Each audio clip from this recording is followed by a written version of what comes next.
네, 안녕하세요. 춘천영화제 프로그래머 이동윤입니다. 먼저 사실 이렇게 귀한 자리에 발표의 기회를 주신 김성현 선생님께 진심으로 감사의 말씀 드립니다. 저는 올해 처음으로 이 춘천영화제 프로그래머를 맡으면서 굉장히 귀한 경험을 했는데요.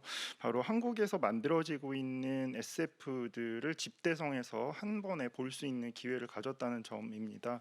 사실 제가 이 춘천영화제가 올해 처음으로 7회를 맞이하면서 올해 처음으로 SF 영화제로 발돋움하기로 결정한 이후에 많은 분들이 굉장히 큰 우려를 보내주셨는데, 과연 한국에서 그만큼 영화제를 개최할 수 있을 정도로 많은 SF 영화들이 만들어지고 있는가라는 질문이었습니다.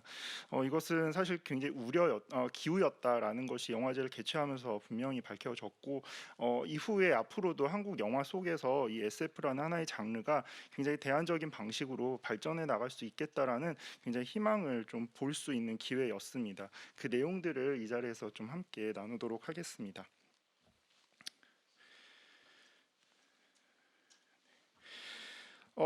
먼저 아까 방금 전에 말씀드린 것처럼 사실 한국 영화에서 SF라는 이 장르의 영화들이 다수 제작되지 않았다라는 이러한 고정관념이 생긴 것은 그 영화들을 대중상업 영화 시스템 안에서 제작된 영화들로 한정해서 상상했기 때문이라고 생각해 볼 수 있습니다.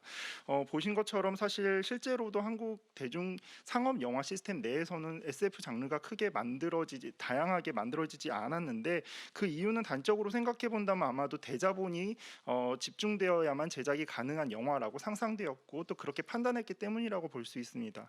흥미롭게도 2020년인 올해 시네21에서 발표된 SF, 지금 현재 제작 기획 중인 영화들을 보면 총 6편으로 소개가 되고 있는데, 이 6편들의 경향들을 제가 조금씩 살펴봤을 때 흥미롭게도 2013년부터 개봉해서 굉장히 많은 인기를 얻었던 그래비티, 인터스텔라, 또 마션과 같은 영화들과 굉장히 많은 흡사한 유사점을 또 보여주는 영화들이 기획되고 있었다는 점도 저한테는 좀 흥미로웠습니다.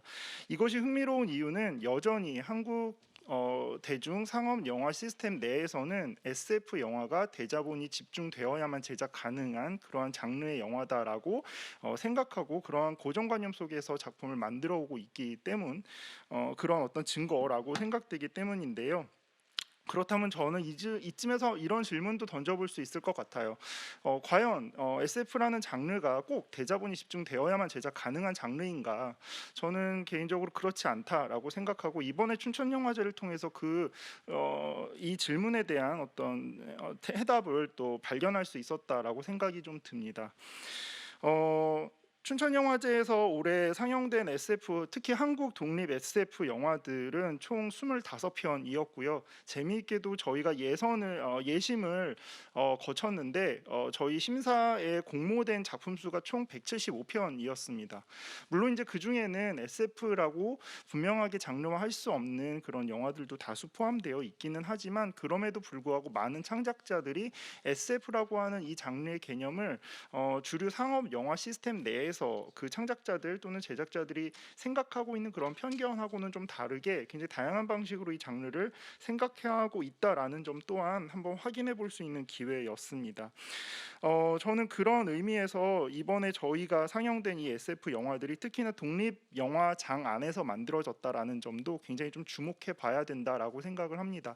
왜냐하면 독립 영화에서 SF를 만드는 것이 불가능하다라고 생각해 볼 수 있는 그런 어떤 고정관념이 분명 한국 영화 산업 내에 있었는데, 사실 막상 뚜껑을 열고 보니 굉장히 많은 숫자의 독립 SF 영화들이 제작되고 있었고, 사실 이것은 1인 미디어가 점점 더 발전해 나가는 어떤 상황이나 또는 디지털의 기술, 그런 제작을 할 수 있는 그런 기술들이 굉장히 보편화되어 가고 있는 지금 현재 시대 속의 어떤 상황들을 고려해 본다면 또 충분히 우리가 놓친 부분이 아니었나라는 생각도 좀 한편으로는 해봤습니다. 그래서 저희 춘천영화제에서는 올해 SF 영화제를 준비하면서 이 사이언스 픽션을 과연 어떻게 정의할 것인가라는 고민을 처음부터 좀 심도 깊게 내부 구성원들과 이야기를 나눴었는데요. 이야기를 나누면서 내린 결론 중에 하나는 이거였습니다. SF에서 중요한 것은 미래가 아니라 과학기술이라고 하는 하나의 도구를 가지고 지금 현재 상태, 우리가 현재 살아가고 있는 이 사회에 대한 또 다른 상상력을 펼쳐내고 있는 것이 어떤 의미에서 이 장르의 굉장히 중요한 특징이 아니겠는가라는 점이었습니다.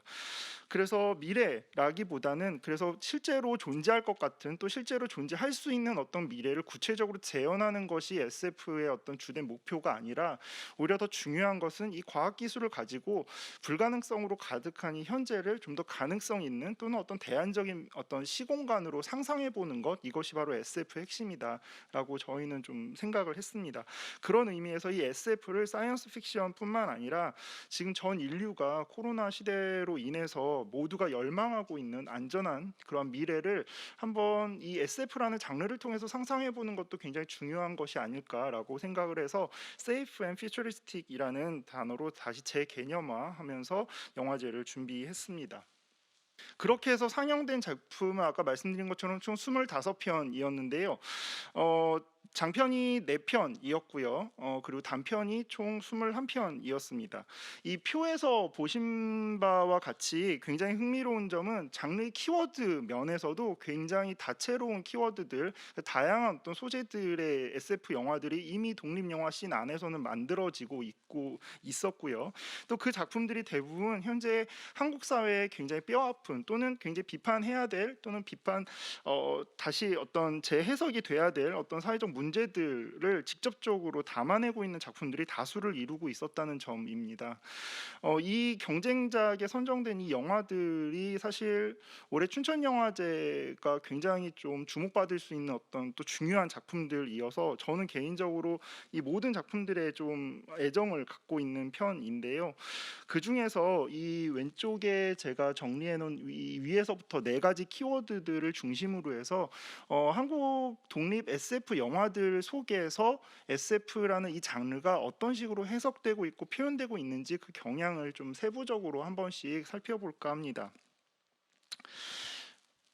네, 첫 번째는 우주적 공간을 재해석한 영화들인데요. 이 영화들은 사실 어떤 의미에서 본다면 SF 장르를 떠올렸을 때 가장 먼저 떠오르는 굉장히 뭔가 고정관념에 놓여 있는 그러한 장르, 대표적인 SF 장르라고도 생각해 볼 수 있을 텐데요. 흥미로운 것은 이 SF 속에서 등장하고 있는 이 우주가 서구, 특히나 헐리우드 산업 시스템 속에서는 개척 가능한 또는 인간의 어떤 기술력을 통해서 충분히 정복 가능한 그런 시공간으로 묘사되고 있다는 점입니다. 이것은 사실 어떤 의미에서 웨스턴 장르가 서부 개척과 또 국경의 확장 과정을 통해서 미국의 건국 신화를 구축하는 방식하고 좀 유사하게 우주라고 하는 하나의 미지의 공간을 개척 가능한 또는 정복 가능한 공간으로 사유하고 있다라고도 볼 수 있을 텐데, 한국에서 만들어지고 있는 독립 SF 영화들 속에 등장하고 있는 우주는 정반대 또는 전혀 상관없이 현재 이 사회 속에서 불가능한 일들이 가능할 수 있는 시공간, 심지어는 망자들의 세계 또는 저승과 같은 어떤 그런 망자들의 세계로서 사유화되고 또 그렇게 상상되고 있다라는 점이었습니다. 또 하나의 또 큰 축은 지금 현재 특히나 한국 사회 내에서 계급화된 어떤 그런 억압과 차별이 자행되는 이 공간을 훨씬 더 가시화시키고 두드러지게 표현할 수 있는 어떤 하나의 공간으로서 우주를 또 상상하고 묘사하고 있다는 점도 굉장히 중요한 특징 중 하나였습니다. 그 작품들을 좀 디테일하게 좀 생각해 볼까 하는데요. 소개해 드릴까 하는데요. 먼저 이번에 저희 영화제에서 춘천의 시선상 2등상에 해당하는 상을 받은 이 인천스텔라를 좀 주목해 봤으면 합니다. 인천스텔라는 백승기 감독의 최근작인데 인터스텔라 제목에서도 보여지듯이 인터스텔라를 패러디한, 아예 노골적으로 패러디한 영화입니다. 만듦새만 놓고 보다도 굉장히 조악하다고 말할 수 있는 굉장히 아마추어리스틱한 어떤 요소들이 굉장히 돋보이는 영화인데, 흥미로운 건 인터스텔라에서의 주인공은 지구의 어떤 환경 오염으로 더 이상의 어떤 가능성이 보이지 않는 그런 어떤 상황 속에서 그 가능성을 찾아서 우주로 떠나는 주인공이라고 한다면, 이 인천스텔라서의 주인공은 세상을 먼저 떠난 아내를 만나기 위한 방식으로서 우주로 사적인 어떤 그런 목표를 가지고 우주로 떠나는 방식으로 묘사가 됩니다. 그러니까 우주를 굉장히 사적이고 개인적이고 사람들도 그런 어떤 만남의 장소로 인식하고 있다라는 점이 이 영화의 굉장히 중요한 특징 중 하나였습니다. 또 하나는 단편 영화인데 아유데어라는 작품이었고요. 아이가 먼저 세상을 떠났는데 그 떠난 날 대한민국에서 인공위성을 성공리에 쌓아 올립니다. 그리고 나서 그 1년 뒤에 인공위성으로부터 어떤 신호를 받았는데 이 신호를 통해서 이 주인공 아이를 잃은 엄마는 그 신호 속에서 아이의 흔적을 발견합니다. 그리고 그 아이를 만나기 위해서 그 전파 우주 안테나가 있는 그 기지로 달려가는 이러한 어떤 과정을 담고 있는데요. 사실 이것도 마찬가지로 인천스텔라와 같이 우주를 굉장히 개인적이고 사적인 그런 어떤 공간으로 상정하고 또 현실에서는 만날 수 없는 또는 실현 불가능한 어떠한 욕망들이 실현 가능한 공간으로 묘사되고 있다는 것을 좀 확인해 볼 수 있습니다. 다음 페이지요. 두 번째 특징은 이 다공성 계곡 2와 인코뉴라는 작품을 통해서 좀 살펴볼 수 있는데, 다공성 계곡 2는 이번에 저희 춘천영화제에서 대상을 수상한 작품이기도 합니다. 3D 이미지로 표현된 우주적 공간이 재현되고 있고, 다공성 계곡이란 어떤 하나의 별에서 삶의 터전을 잃었던 한 주인공이 크립토비치라는 어떤 하나의 별에 도착해서 그 별에 입국하는 과정을 그리고 있습니다. 일종의 난민을 은유한 그러한 작품인데요. 사실 이 과정에서 이 난민을 받아들이고 또 그 난민을 받아들이기 위한 절차가 얼마나 폭력적이고 또 그것이 얼마나 계급을 굉장히 더 구체화시키고 있는 과정인가를 노골적으로 드러내고 있습니다. 또 하나 흥미로운 점은 인코뉴라는 작품인데, 사실 저희 경쟁 부분에 상영된 유일한 고등학생들의 작품입니다. 우주 정거장 내에서 한 여성 우주인이 미지의 존재로부터 공격을 받다가 무사히 탈출에 성공하는데, 성공을 하자마자 카메라가 뚝 뒤로 빠지면서 한 남성의 감시 카메라 모니터로 비춰집니다. 그리고 그 모니터에 비춰진 상황은 계속 이 같은 파국이 반복돼서 재생되고 있는 그런 이미지로 영화가 끝납니다. 어떤 의미에서는 여성들이 겪어야 하는 어떤 시선에 의한 공격과 차별, 또 그 여성들이 계속적으로 이 남성의 어떤 감시 모니터라고 하는 어떤 시선 속에 갇혀 있는 이런 상황들이 SF라고 하는 장르를 통해서 상상되고 표현되고 있는 작품이라고 볼 수 있습니다. 다음 장이요. 두 번째 키워드는 안드로이드와 로봇이 등장하는 영화들인데요. 헐리우드 영화에서 등장하고 있는 이 안드로이드 또는 로봇이 등장하는 작품들을 좀 제가 떠올려 봤을 때, 대부분 그 영화 속에 등장하고 있는 안드로이드 또는 AI들은 인간보다 더 많은 초월적인 능력을 가지고 인간을 또는 전 인류를 위협하고 통제하고 다스리려고 하는 그런 초월적인 힘을 갖고 있는 존재로 등장하고, 그래서 굉장히 부정적으로 묘사되는 경우가 좀 많았던 것 같습니다. 한국의 독립영화는 이거랑 좀 상관없는 또는 정반대의 측면에서 묘사하고 있는데요. 오히려 노동권을 서로 경쟁해야 되는 대상으로서 이 안드로이드 또는 AI를 묘사하고 있는 그러한 작품들이 다수를 이루고 있습니다. 사실 4차 산업혁명이 일어난 이후에 가장 크게 변화가 일어난 곳이 있다면 바로 저는 개인적으로 노동시장이라고 생각이 좀 드는데요. 사실 노동력에서부터 인간들이 배제되었을 때 그것에 대한 문제점들을 이 자본주의 사회체제는 그 노동력을 갖고 있는 노동자들 사이의 분쟁으로 책임을 모면하려고 하는 경우들이 사실 역사 속에서 계속 있어 왔죠. 저는 그것이 이 4차 산업혁명 시대 속에서도 반복되고 있다 생각이 들고, 그러한 현상들이 이 AI 또는 안드로이드 또 로봇을 다룬 영화들 속에서 다수 표현되고 있다라고 생각이 좀 듭니다. 다음 장이요. 대표적인 영화로는 구직자들이라는 장편 영화를 소개해드리고 싶은데요. 사실 SF라고 했을 때 특수 효과가 전혀 1도 사용되지 않은 SF가 바로 이 구직자들이었습니다. 저는 이 작품을 통해서 한국의 SF의 어떤 표현 가능성도 굉장히 확장될 수 있다라는 어떤 긍정적인 그런 측면도 좀 상상해 볼 수 있었는데요. 건강보험료로 복제인간을 만들어내는 한 그 정부의 시대를 배경으로 하고 있고요. 그 원본 인간이 그 장기 이식을 받기 이전까지 활용되지 않았던 이 인공 인간들이 노동력 시장을 대체하기 시작하면서 인간과 노동력의 그런 분쟁을 겪게 되는 이야기 구조를 담고 있습니다. 노골적으로 지금 현재 한국 사회 속에서 벌어지고 있는 노동권 또는 그 노동 시장의 문제들을 이 AI와의 관계를 통해서 묘사하고 있는 작품이라고 생각해 볼 수 있습니다. 두 번째는 종이 인형인데요. 패션쇼를 하기 위해서 만들어진 이 안드로이드가 탈출의 꿈을 꾸는 그런 이야기를 담고 있는 영화입니다. 흥미로운 건 이 종이 인형은 노골적으로 패션 어떤 계 또는 그 패션 시장 내에서 모델을 대하고 있는 굉장히 문제적인 시선 또는 그 태도들을 비판하는 영화인데, 이 영화를 제작한 제작사가 바로 모델 에이전시입니다. 저는 그 점 또한 굉장히 좀 중요하다라고 주목한 작품이기도 합니다. 당신은 안드로이드입니까라는 이 작품은 서비스 산업에 그 복역하고 있는 이 안드로이드를 대체해서 또는 대신해서 위장 취업한 인간의 이야기를 담고 있습니다. 서비스 노동이라고 하는 것은 감정 노동이라는 형태로 최근 굉장히 많이 문제화되고 있는데요. 그 감정 노동을 대체하기 위한 안드로이드 가 사실 오히려 인간이 그런 안드로이드와 이 경쟁을 해야만 하는 어떤 상황이 이 감정 노동을 필요로 하는 노동 시장 내에서도 굉장히 발생하고 있다라는 점을 은유적으로 굉장히 잘 표현한 작품이기도 합니다. 다음 장이요. 네.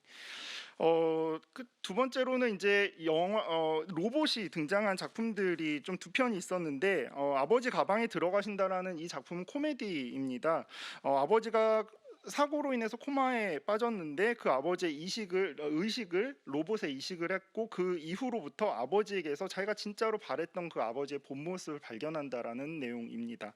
정리는 노년이 된, 그래서 홀로 남은 한 여성이 스스로 목숨을 마감하기 위해서 자신의 주변을 정리하는데 힘에 붙여서 굉장히 창고 속에 오랫동안 보관해 놨던 녹슨 로봇을 등장시켜서 함께 그 일들을 수행하는 이 과정을 담아내고 있습니다.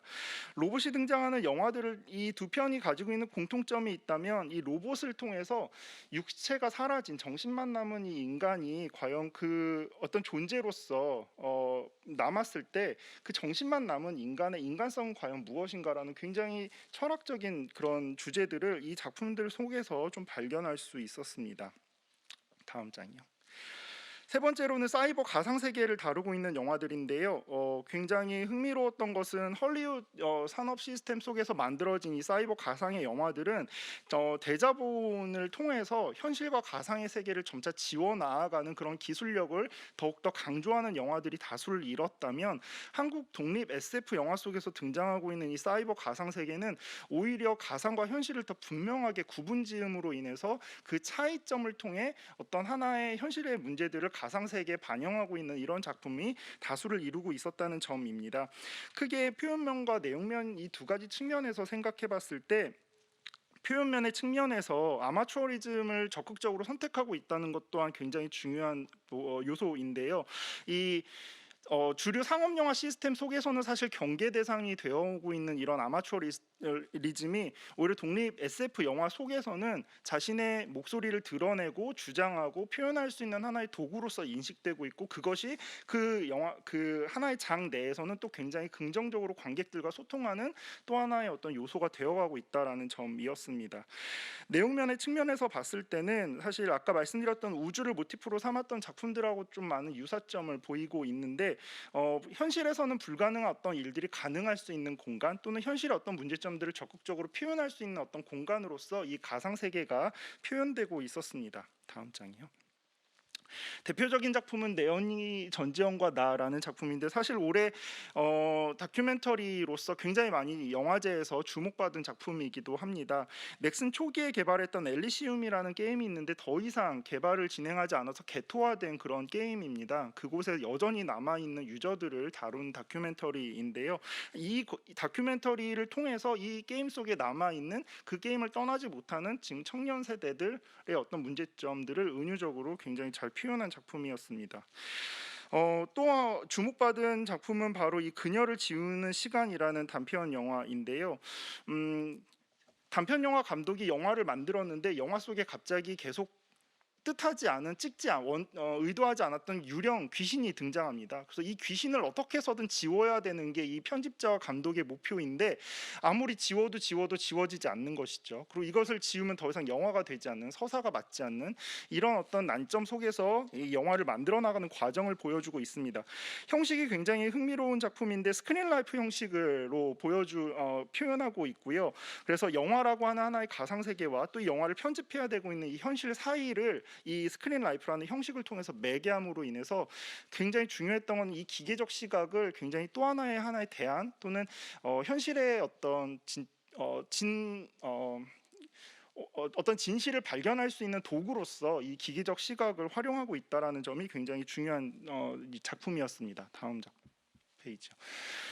또 한 작품은 바로 최진 감독이 만든 어라운드맨이라는 단편인데 이 최진 감독님은 저희 영상 이론과 졸업생이기도 합니다. 360도 카메라를 머리에 뒤집어 쓰고서 재개발 지역의 360도 맵을 만들어야 되는 이런 어떤 말단 직원의 이야기를 담고 있는데요. 영화가 이 360도 카메라를 계속적으로 시각화하면서 그 카메라를 통해서 개토화되어 버린 이 모든 선주민들이 떠나버린 그 재개발 지역을 굉장히 새로운 방식으로 표현하고 그곳에서 잃어버렸던 가치를 발견해 나가는 이런 과정을 담고 있습니다.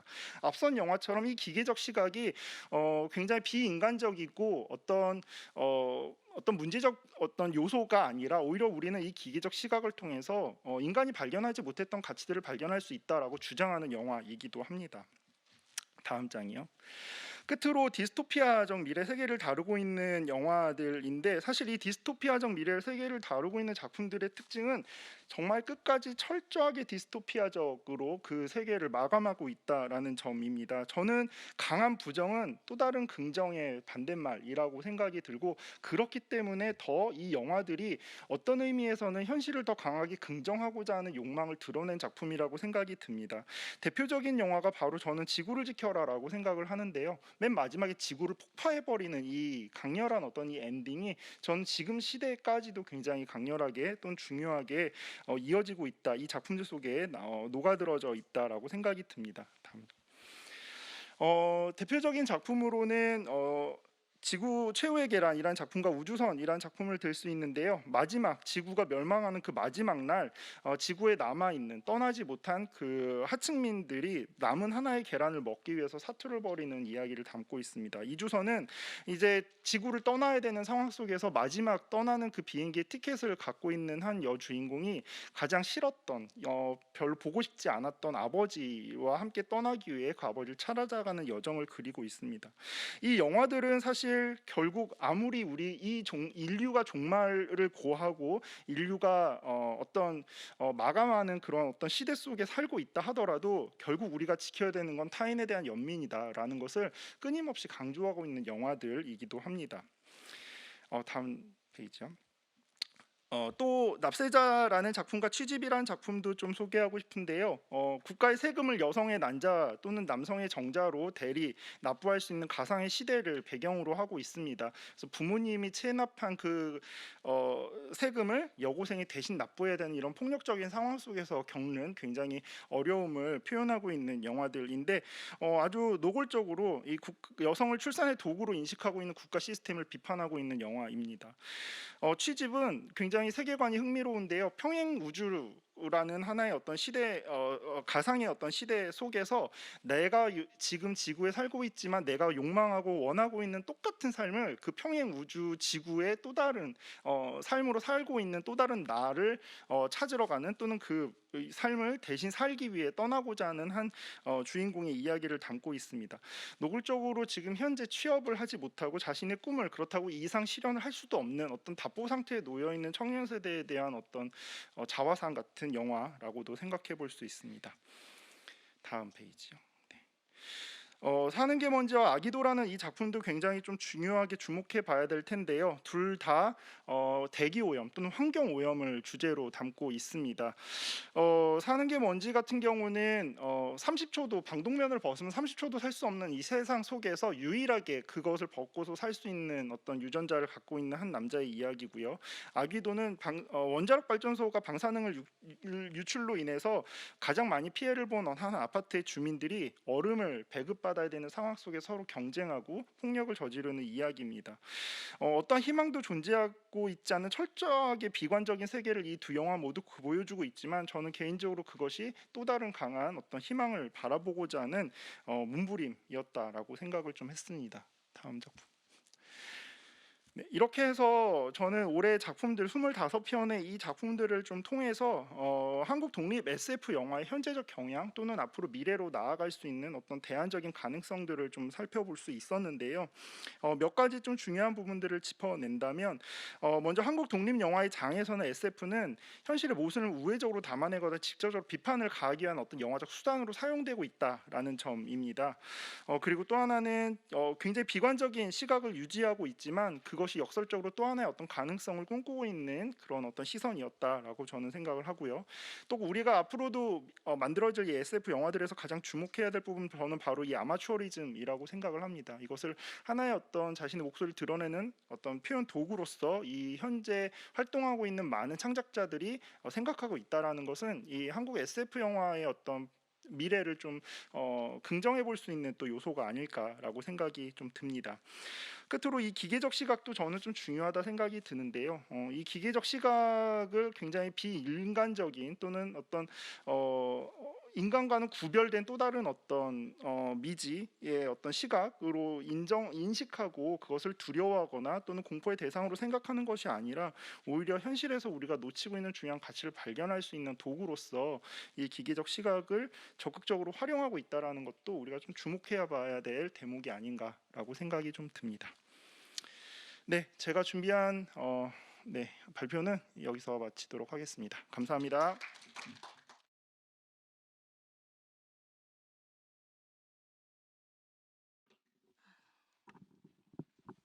네, 안녕하세요. 저는 이병헌입니다. 제가 오늘 발표할 내용은 한마디로 메타버스에 대한 얘기를 하려고 합니다. 그러니까 메타버스라는 말이 92년도에 신조어처럼 등장했는데 그것이 실현된 것은 갑자기 폭발적으로 다가온 것은 2020년이라서 공교롭게도 메타버스는 언택트 시대의 어떤 환경 때문에 좀 더 폭발적으로 그 공간이 열린 것 같습니다. 그래서 이 아이러니는 그야말로 더너 헤럴가 얘기하는 아이러니의 개념이기도 하거든요. 그래서 그 아이러니로서의 공간인 메타버스를 소개해드리고 싶습니다. 우선 메타버스라는 것 자체가 공간 스페이셜 컴퓨팅이에요. 그러니까 공간적으로 구현된 인터넷의 새로운 버전인 것이고 사실은 메타라는 말이 초월적이고 그 이상의 존재를 말하는 것이고 벌스가 우주를 뜻하잖아요. 그래서 사실은 우주 넘어 새로운 우주를 뜻하기도 하고 3차원 그래픽의 가상의 공간을 말하기도 합니다. 이것은 그냥 단순히 가상이 아니라 실제 현실과 상호작용하는 새로운 사이버 스페이스인 거죠. 그러니까 초월적 하이브리드의 세계인데 현재 VR로 인해서 이것들이 좀 더 구체화되고 공간적인 구축이 좀 더 가능해지면서 사람들이 이 공간에 대해서 이제 보게 된 겁니다. 그래서 예전에 그 닐 스티븐슨이 92년도 사이파이 소설에서 이 용어를 처음에 등장시켰어요.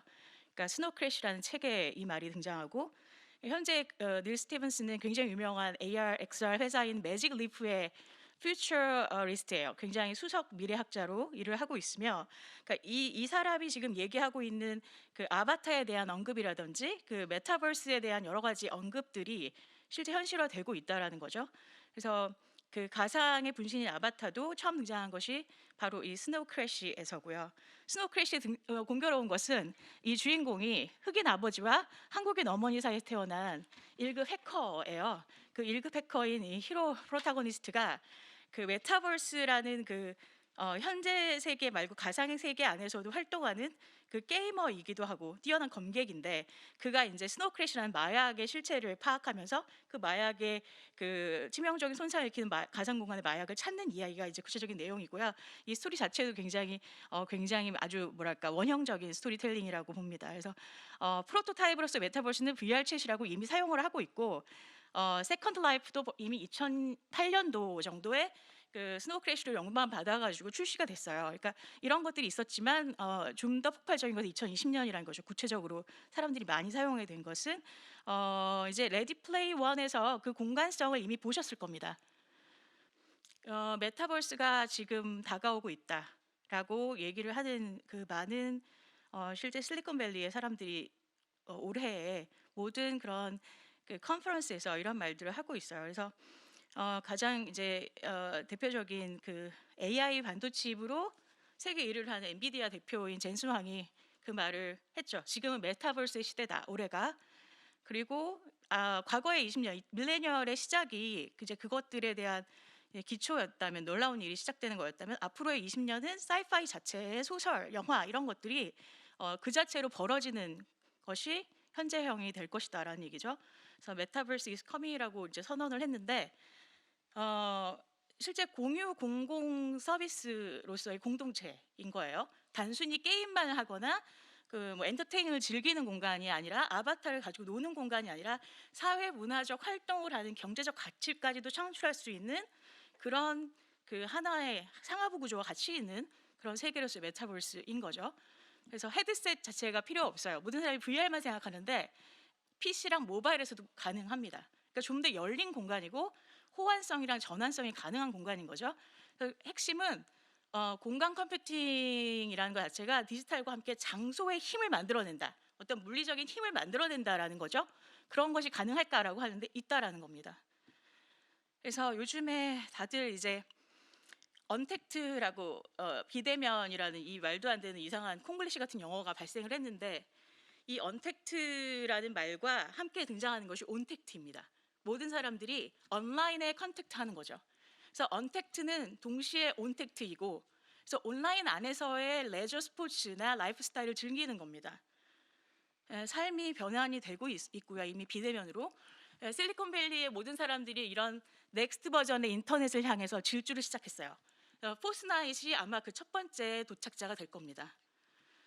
포스나잇을 보시면은 이제 되게 유명한 그 3인칭 슈팅 게임에 불과해요. 사실은 에픽 게임즈가 2017년 출시를 했고, 뭐 이거 자체가 왜 갑자기 포스나잇이 웬 게임 하나가 무슨 메타버스냐 이런 말을 하실 수 있는데, 이 메타버스 자체가 가능했던 것은 여기서 게임하고 쇼핑하고 시간을 보내고 출근을 하고 여가를 즐기고 이런 것들을 다 메타버스 뭐 포스나잇에서 하고 있다는 거거든요. 그래서 오히려 코로나 팬데믹 이후에 이게 빠르게 확산될 수밖에 없는 홈 이코노미에 맞물려 가지고 자기들 스스로 힐링하고 있다 이 공간에서, 이렇게까지 얘기하고 있어요. 과도한데 실제로 여러 개의 플랫폼이 동시에 겹쳐져 있는 크로스 플랫폼을 실현했고요. 엔터테인먼트의 아이콘이 되고 있어요. 넷플릭스가 사실 HBO나 훌루를 두려워하는 게 아니라 사실 포스나잇을 두려워한다라고까지 얘기하고 있습니다.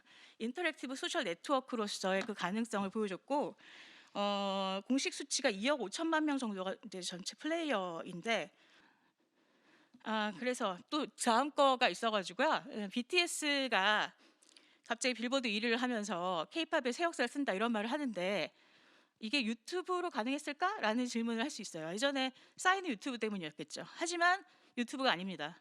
포스나잇의 그 파티를 OR에서 사실 신곡인 다이너마이트가 소개가 됐습니다.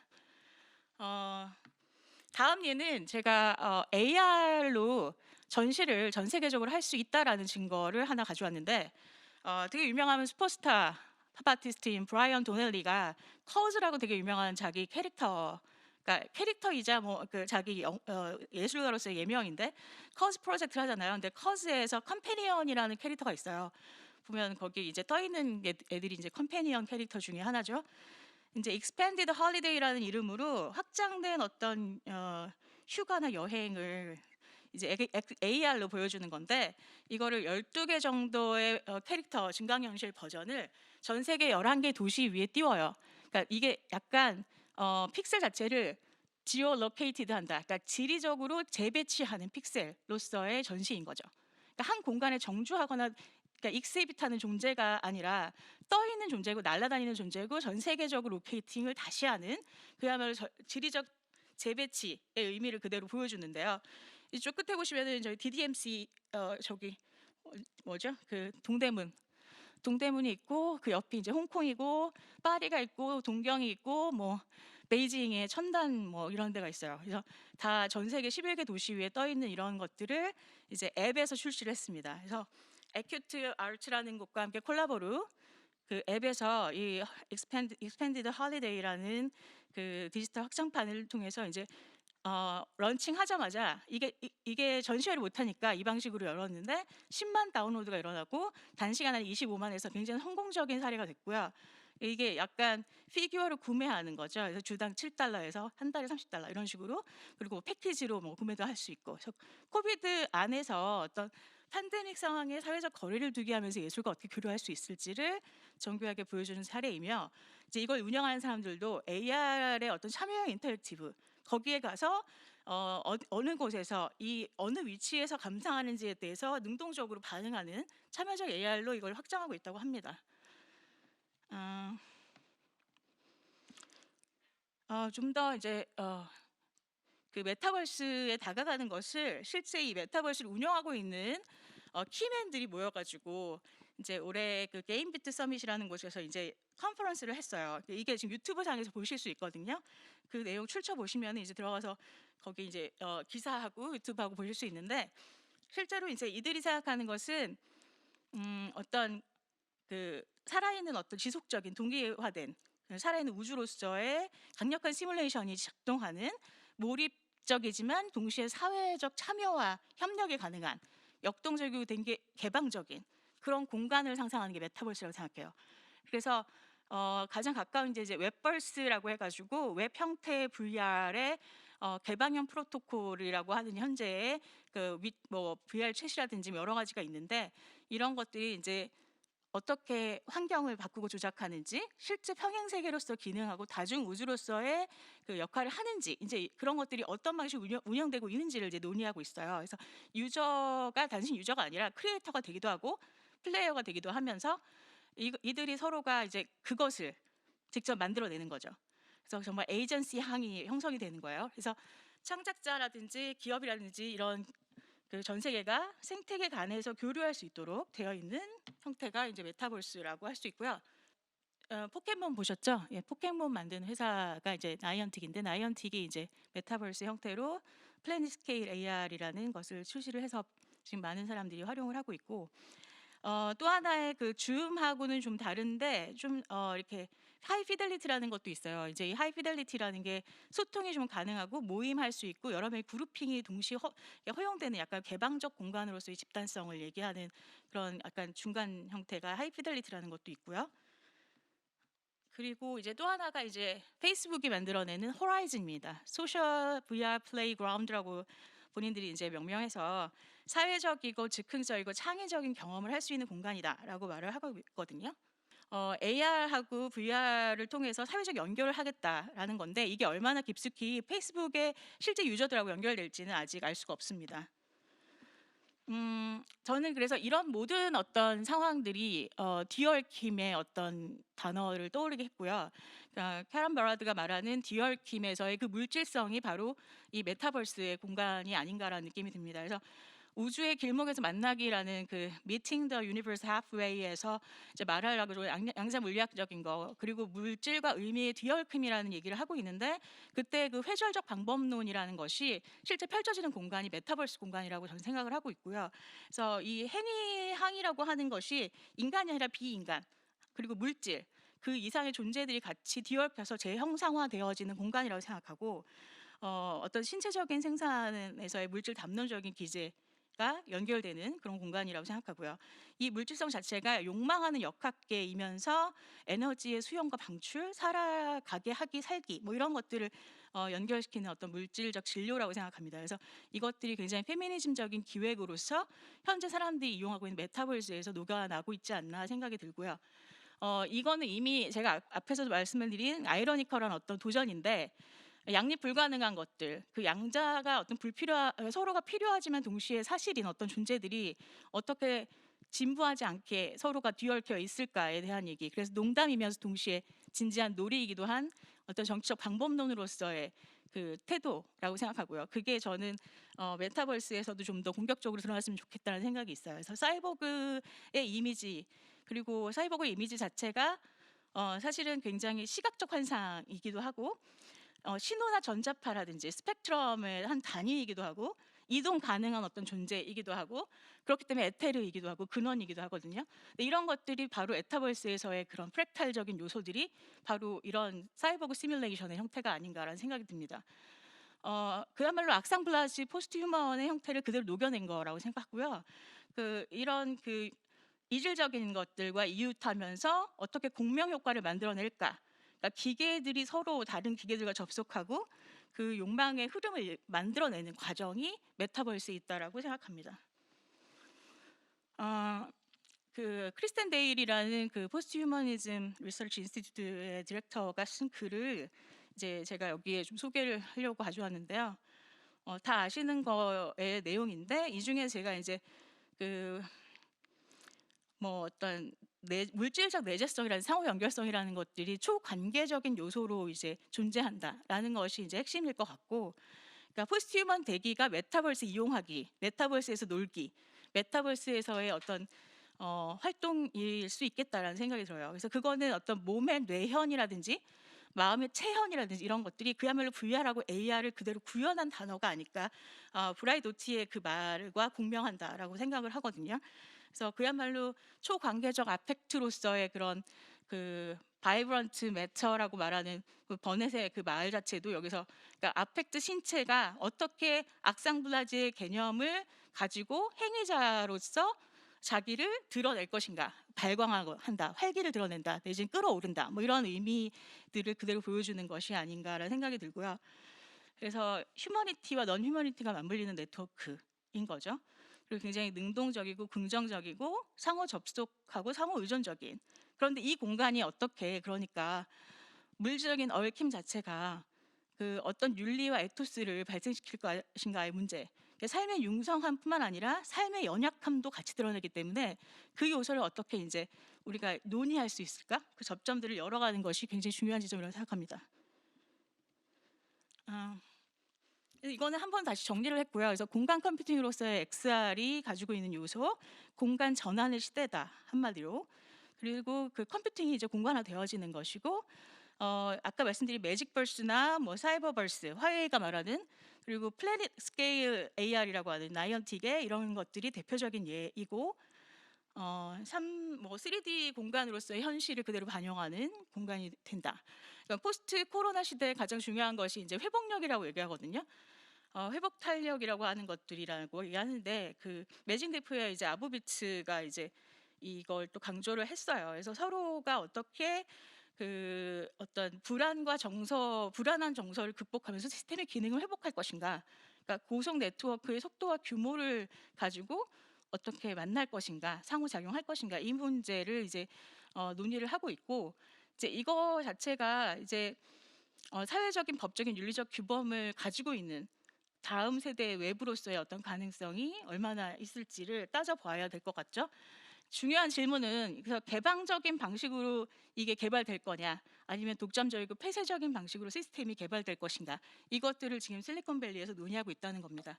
그러니까 누가 이 메타버스의 주인 내지는 파워의 헤게모니의 정점에 쓸까라는 것들이 요즘에 가장 이제 화두가 되는 내용이겠고요.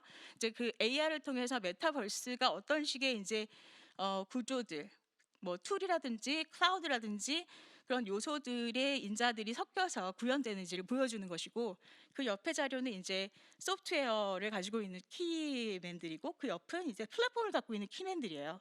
그래서 그것들 한번 정리를 해봤습니다.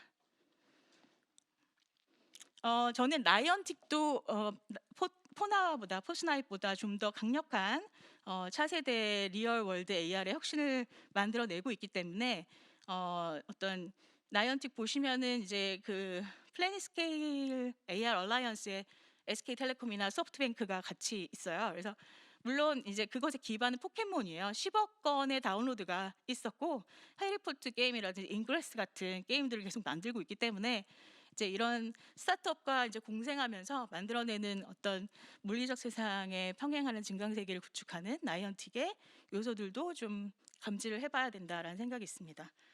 제 발표는 여기까지입니다.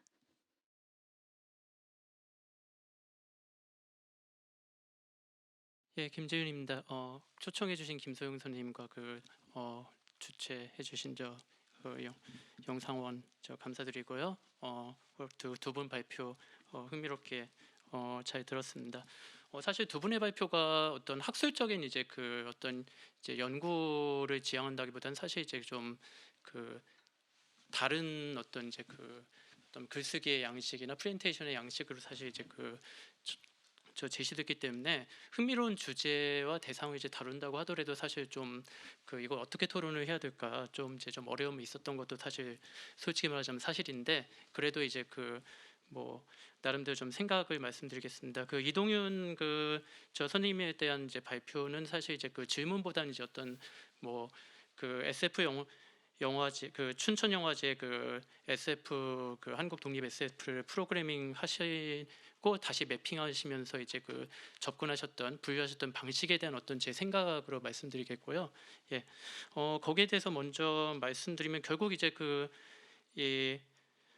그러니까 거기서 이제 SF 섹션이라는 게 사실 이제 어떤 영화제의 어떤 기능으로 어떤 부유로 봤었을 땐 이제 우리가 스페셜 타픽 영화제라고 하는 이제 그런 어떤 영화제, 그러니까 영화제 연구에서 이제 그렇게 부유를 하죠. 이제 특정 장르나 어떤 특정 이제 영화 실천 양식이나 혹은 이제 특정한 어떤 집단, 사회적 집단과 연결되어 있는 그런 것들의 아이덴티티를 지향하는 영화제, 우리가 스페셜 타픽 영화제라고 하는데, 이제 이 SF 지금 이 섹션도 그런 차원에 속하게 되고, 이것이 말하는 어떤 이제 장르나 어떤 이제 영화 제작 양식을 지향하게 되면 어떤 영화제가 장르의 기존 장르나 어떤 이제 영화 제작 양식에 대한 어떤 이제 이 정의를 이제 구축하거나 재구성하는 데 기여하고, 관객의 어떤 기대를 이제 형성하는 그런 식의 역할을 이제 하게 되는 것이죠.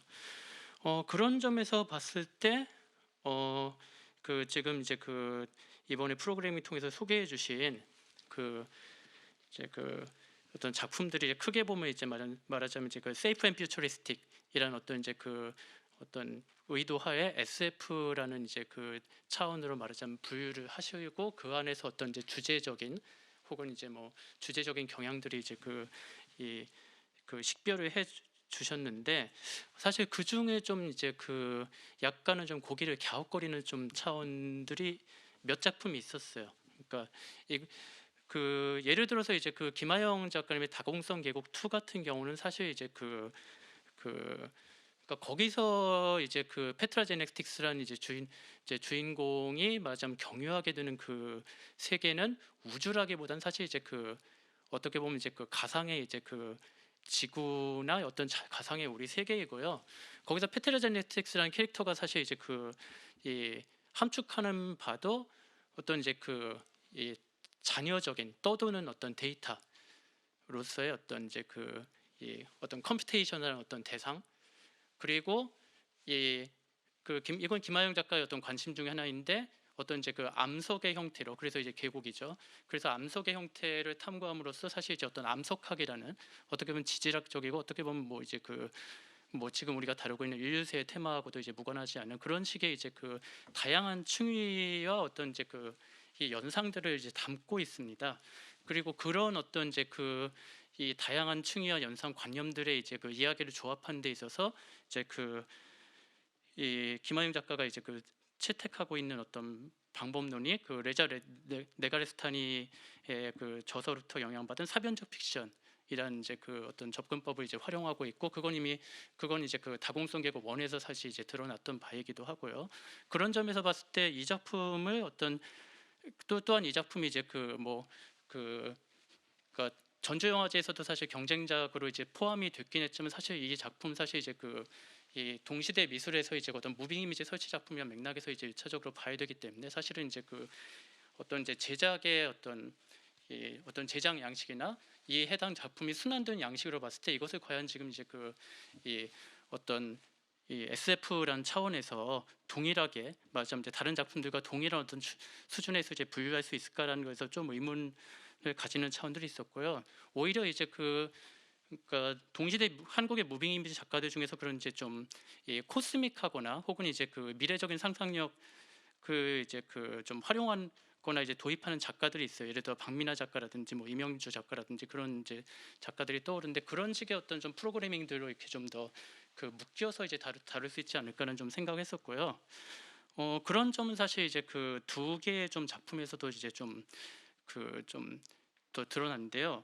그러니까 예를 들어서 내 언니 전지현과 나 같은 경우는 사실 이제 예, 그러니까 우리가 예를 들어서 뭐 이렇게 말씀드릴 수 있을 것 같아요. 그러니까 오늘날 이제 그 동시대 그 다큐멘터리 씬에서 2000년대 이후라고 했을 때 예를 들어서 기후 위기라든지 혹은 이제 빅데이터 같은 문제를 다룬 이제 그 다큐멘터리들이 있어요. 뭐 그러니까 불편한 진실이나 아니면 뭐 더 그레이트 핵과 같은 그러니까 그 넷플릭스 다큐멘터리도 있는데 이런 것들이 사실 어떻게 보면 우리의 어떤 기술화된 어떤 이제 현재나 혹은 그 현재로부터 이제 상상 가능한 근미래를 다룬다고 해서 이 영화를 SF 다큐멘터리에 우리가 하지는 않는다라는 것이죠.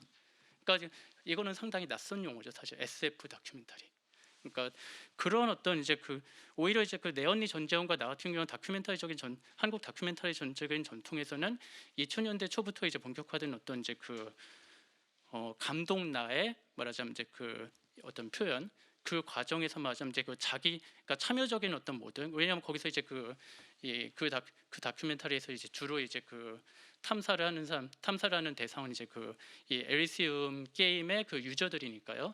그러니까 그 다른 어떤 말하자면 그 유저들에 대한 어떤 이제 그 일종의 어떤 이제 민속지적 관찰이자 또 거기에 말하자면 아바타로서 플레이를 했던 자기 자신에 대한 참여 관찰자적인 어떻게 보면 오소 에스노그래픽한 요소를 갖추고 있는 사실 작품이기 때문에 이 작품을 사실 이제 SF라고 이제 우리가 이제 분류를 했을 때 과연 지금 말씀드린 요소들을 괄호치고 SF라고 이제 그 분류함으로써 얻을 수 있는 게 무엇인가? 라는 이제 생각을 해볼 수가 있다는 것이죠.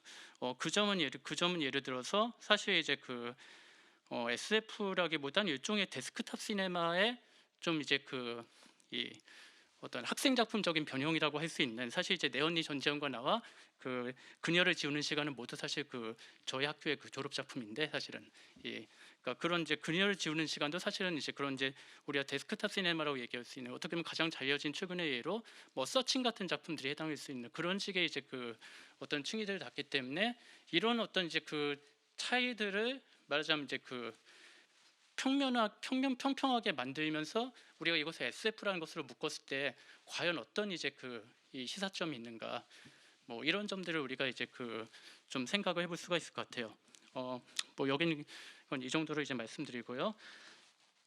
이병헌 선생님의 발표에 흥미롭게 들었고요. 그러니까 메타버스를 다루고 계신데, 그러니까 이제 우리 사실 이제 메타버스라는 키워드가 소개해 주신 대로 되게 최근에 와서야 사실 어떤 그런 미디어 산업에서 이제 각광받고 있는 어떤 이제 단어이지만 사실 이제 어떻게 보면 이제 한 뭐 최근 20년간의 말하자면 어떤 이제 정보 공간, 가상 공간이라는 것이 현실과 공존하거나 현실에 영향을 주거나 현실에 말하자면 신체적이고 물리적인 어떤 공간까지 재구성하는 이제 지난 20년간의 어떤 미디어 테크놀로지와 어떤 이제 문화, 예술의 어떤 발달이라는 그런 선상에서 좀 볼 수 있다고 생각을 이제 해요. 그렇기 때문에 사실 이제 그러니까 어떤 공학적인 차원에서 예를 들어서 이제 뭐 어떤 것이 VR이고 어떤 것이 XR이고 그러니까 익스텐디드 리얼리티 어떤 것이 AR인가 이들 사이에 어떤 이제 뭐 차이점을 논의한 건 되게 좀 그런 미디어 아트나 이런 걸 공학 쪽에서 이제 접근할 때 이제 하는 얘기고 사실 저는 연속성을 보는 게 더 중요하다고 생각하는데 결국은 이제 그러니까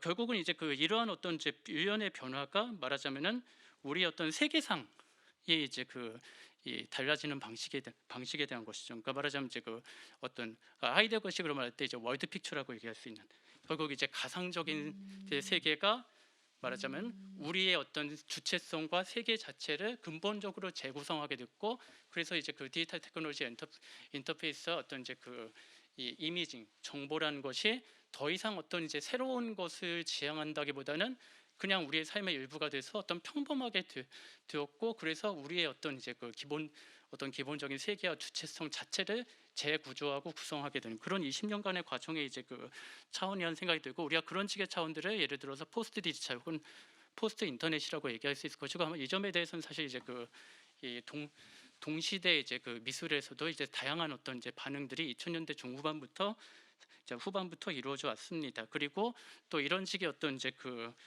이 VR에서 AR, 뭐 XR 이어지는 사실 이제 그 논의들 속에서 사실은 이 그 각각의 어떤 이제 그 이론적인 차이들이 있었지만 뭐 예를 들어 레프마노비치의 오그멘티드 스페이스 그 순간 공간이라든지 뭐 이 모바일 미디어 연구에서 나오는 하이브리드 스페이스 등등 뭐 그런 식의 이제 여러 가지 이제 정의들이 있었는데 사실 그런 것들이 어떤 하나의 쭉 방향으로 이제 가고 있었다고 할 수 있고 그 과정에서 사실은 이제 그 어떤 여러 실험들이 있었고 사실 어떤 이제 이 지금 어떤 소개해 주신 메타버스로의 어떤 이행 내지는 어떤 이제 프리스토리라고 할 수 있는 그런 식의 어떤 이제 이 문화적 구성물도 있었어요. 그래서 사실 보여주신 뭐 이 BTS가 이제 나온 그 게임 비디오나 등등 그런 사례들을 봤었을 때 사실 그런 20년간의 역사에 대해서도 좀 더 이제 아시는 많은 분들이 세컨드 라이프를 사실 연상시키는 건 사실 그렇게 어려운 건 아니라는 생각이 들고요.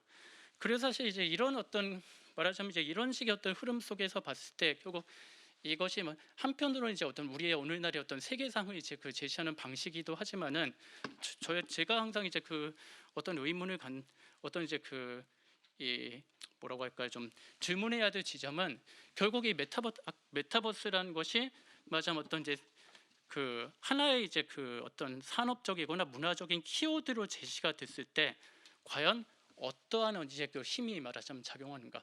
거기에 작용하는 어떤 이제 산업적, 문화적, 경제적 힘은 무엇인가? 예를 들어서 아까 이제 끝에 이제 페이스북에 이제 소셜 프레이드 그라운드 같은 거 소개해 주셨는데 그게 말하자면 일종의 어떤 그런 식의 어떤 이제 사회적인 가상 아바타를 통한 참여 방식과 어떤 이제 소셜 어떤 스페이스의 어떤 이제 이행의 방식이 이미 세컨드 라이프 같은 데서 이미 사실은 이 추구가 됐던 방식이라고 한다면 왜 페이스북은 그런 이제 이 어떤 아바타 중심의 그런 플랫폼들을 통합을 하는 것이고 그때 결국 플랫폼으로서의 페이스북은 그런 공간을 어떤 식으로 이제 디자인하는가? 결국 이 얘기는 결국 이제 이 메타버스라는 것이 부상했을 때 우리가 오늘날의 어떤 이제 플랫폼 이코노미 상황에서 혹은 이제 어떤 이제 모든 어떤 경험과 컨텐츠의 내용이 플랫폼이라는 것으로 통합되고 그래서 우리가 다양한 말하자면 어떤 미디어 인터페이스의 경험들을 플랫폼화라고 얘기할 수 있는 차원에서 이 메타버스라는 것이 시사하는 것이 무엇인가?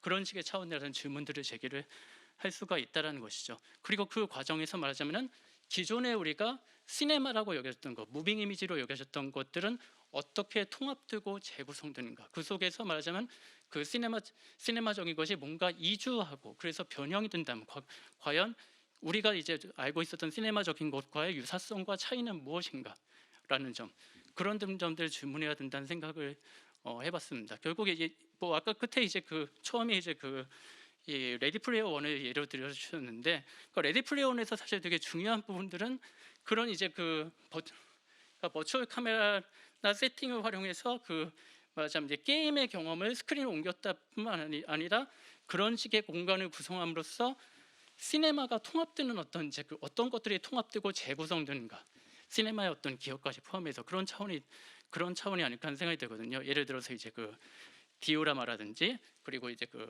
이 큐브릭의 샤이닝이 말하자면 재구성되는 그런 식의 방식들. 그러니까 결국 이제 시네마가 다시 이제 말하자면 사용자 중심의 게임으로 아카이빙되고 다시 활성화되는 방식. 그런 것들이 사실 이제 중요한 질문이 아닌가 뭐라는 그런 생각을 또 이제 한편으로 해봤습니다. 예, 아무튼 두 분 발표 재미있게 들었습니다.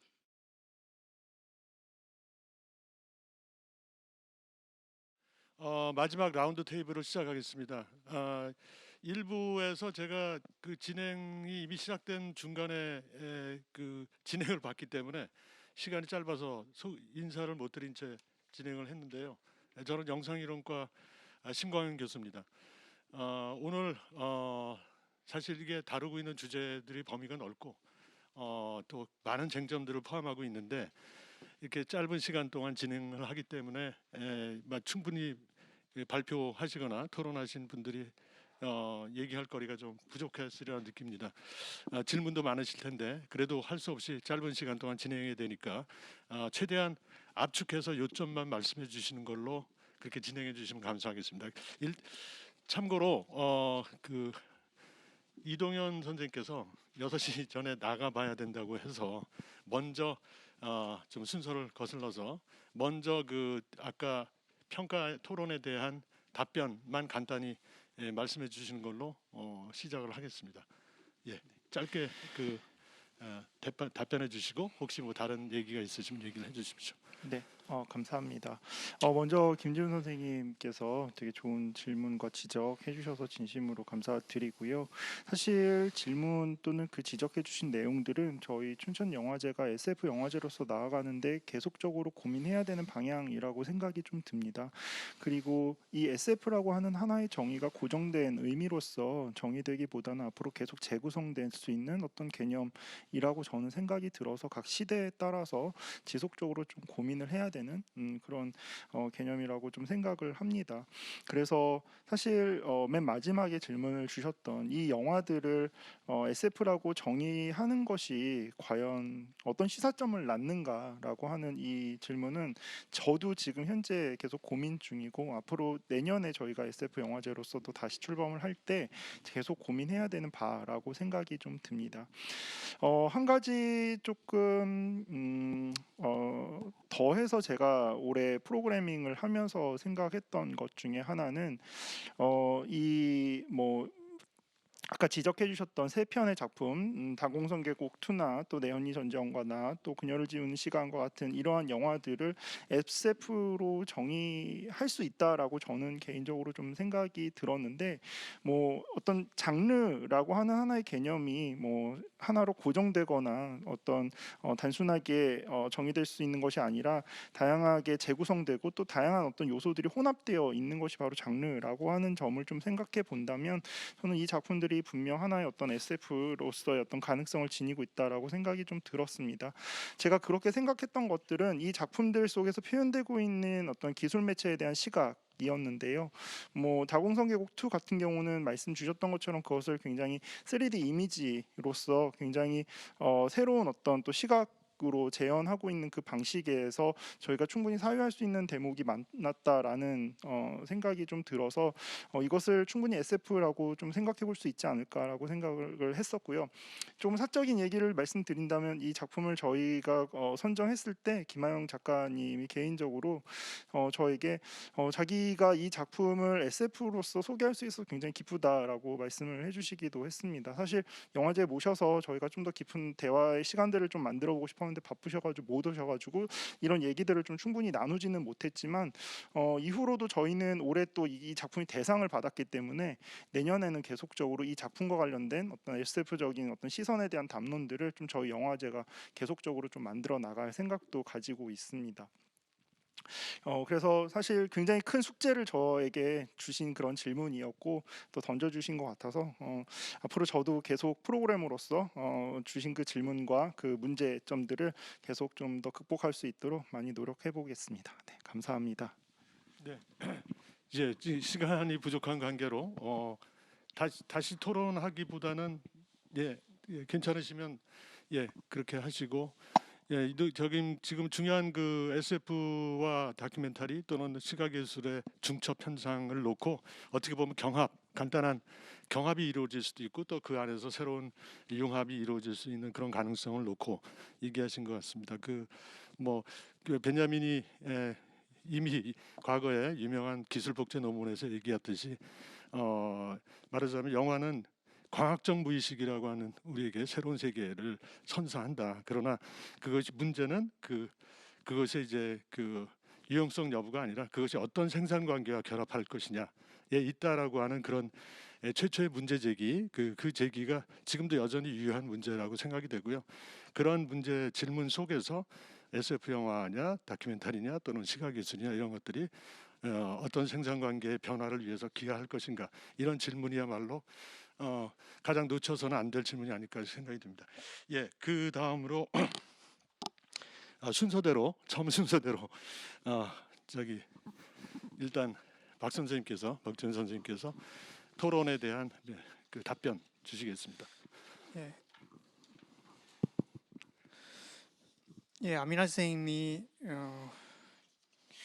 주셨던 토론문 지금 안 계시지만 어쨌든 굉장히 방대한 여러 가지 질문들을 해주셔가지고 짧은 시간에 이렇게 굉장히 구체적으로 복합적으로 다 이렇게 답변을 드리기는 힘들 것 같고 일단은 제 논의는 이제 인류세라는 맥락 속에서 이제 슬로우 시네마가 주는 어떤 경험에 대한 얘기에 이제 초점이 맞춰져 있고요.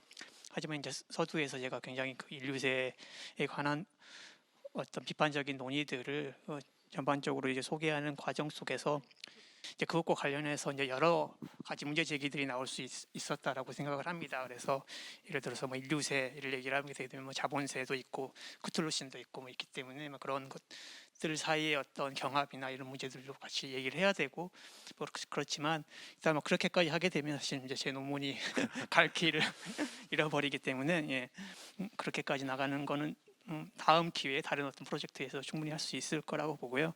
일단은 뭐 인류세와 자본세는 기본적으로 제가 볼 때 뭐 자본세에 관한 논의는 제가 심도 있게 많이 읽어보진 않았지만 어쨌든 좀 다른 어떤 스케일에서의 문제라고 생각을 하고요. 어떤 다른 층위에서의 문제이기 때문에 되게 뭐 서로 상충한다라기보다는 서로 둘 사이의 어떤 관계 이런 것들 조금 더 생각을 해보는 게 중요할 거라는 생각이 듭니다. 그러니까 인류세만 얘기를 해도 안 되고 자본세만 얘기를 해도 안 되고 뭐 자본세는 여전히 어떤 인간 중심의 사회라는 어떤 지평 속에서 시대 구분이라면 인류세는 이제 인간이 하나의 종에 불과하다는 어떤 같은 전제에서 출발한 지질학적인 시대 구분이기 때문에 그리고 인류세를 얘기하기 위해서는 사실상 사회과학만으로는 되는 게 아니고 그건 이제 지질학에서 나온 개념이기 때문에 지질학자들이 탐사를 통해서 실제로 지층을 봐서 증거가 나와야 결국 그 공식적으로 확정이 되는 문제이고 뭐 그렇기 때문에 좀 복잡하다는 생각이 듭니다. 좀 다른 학문 분야이고 뭐 그렇기 때문에 어쨌든 이제 조금 더 이제 이 생태학 특히 이제 자연과학적인 어떤 그 입장 속에서 생태학적인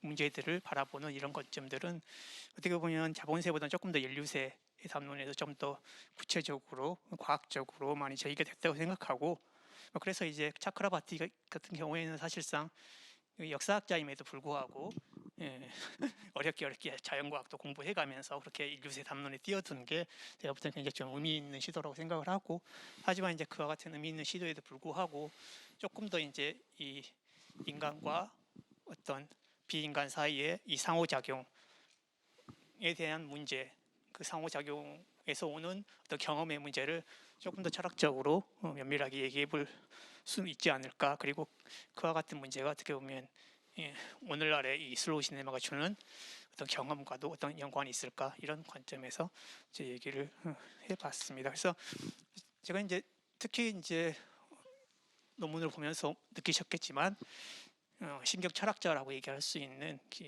카트린 말라부의 논의를 이제 많이 참조를 했고요.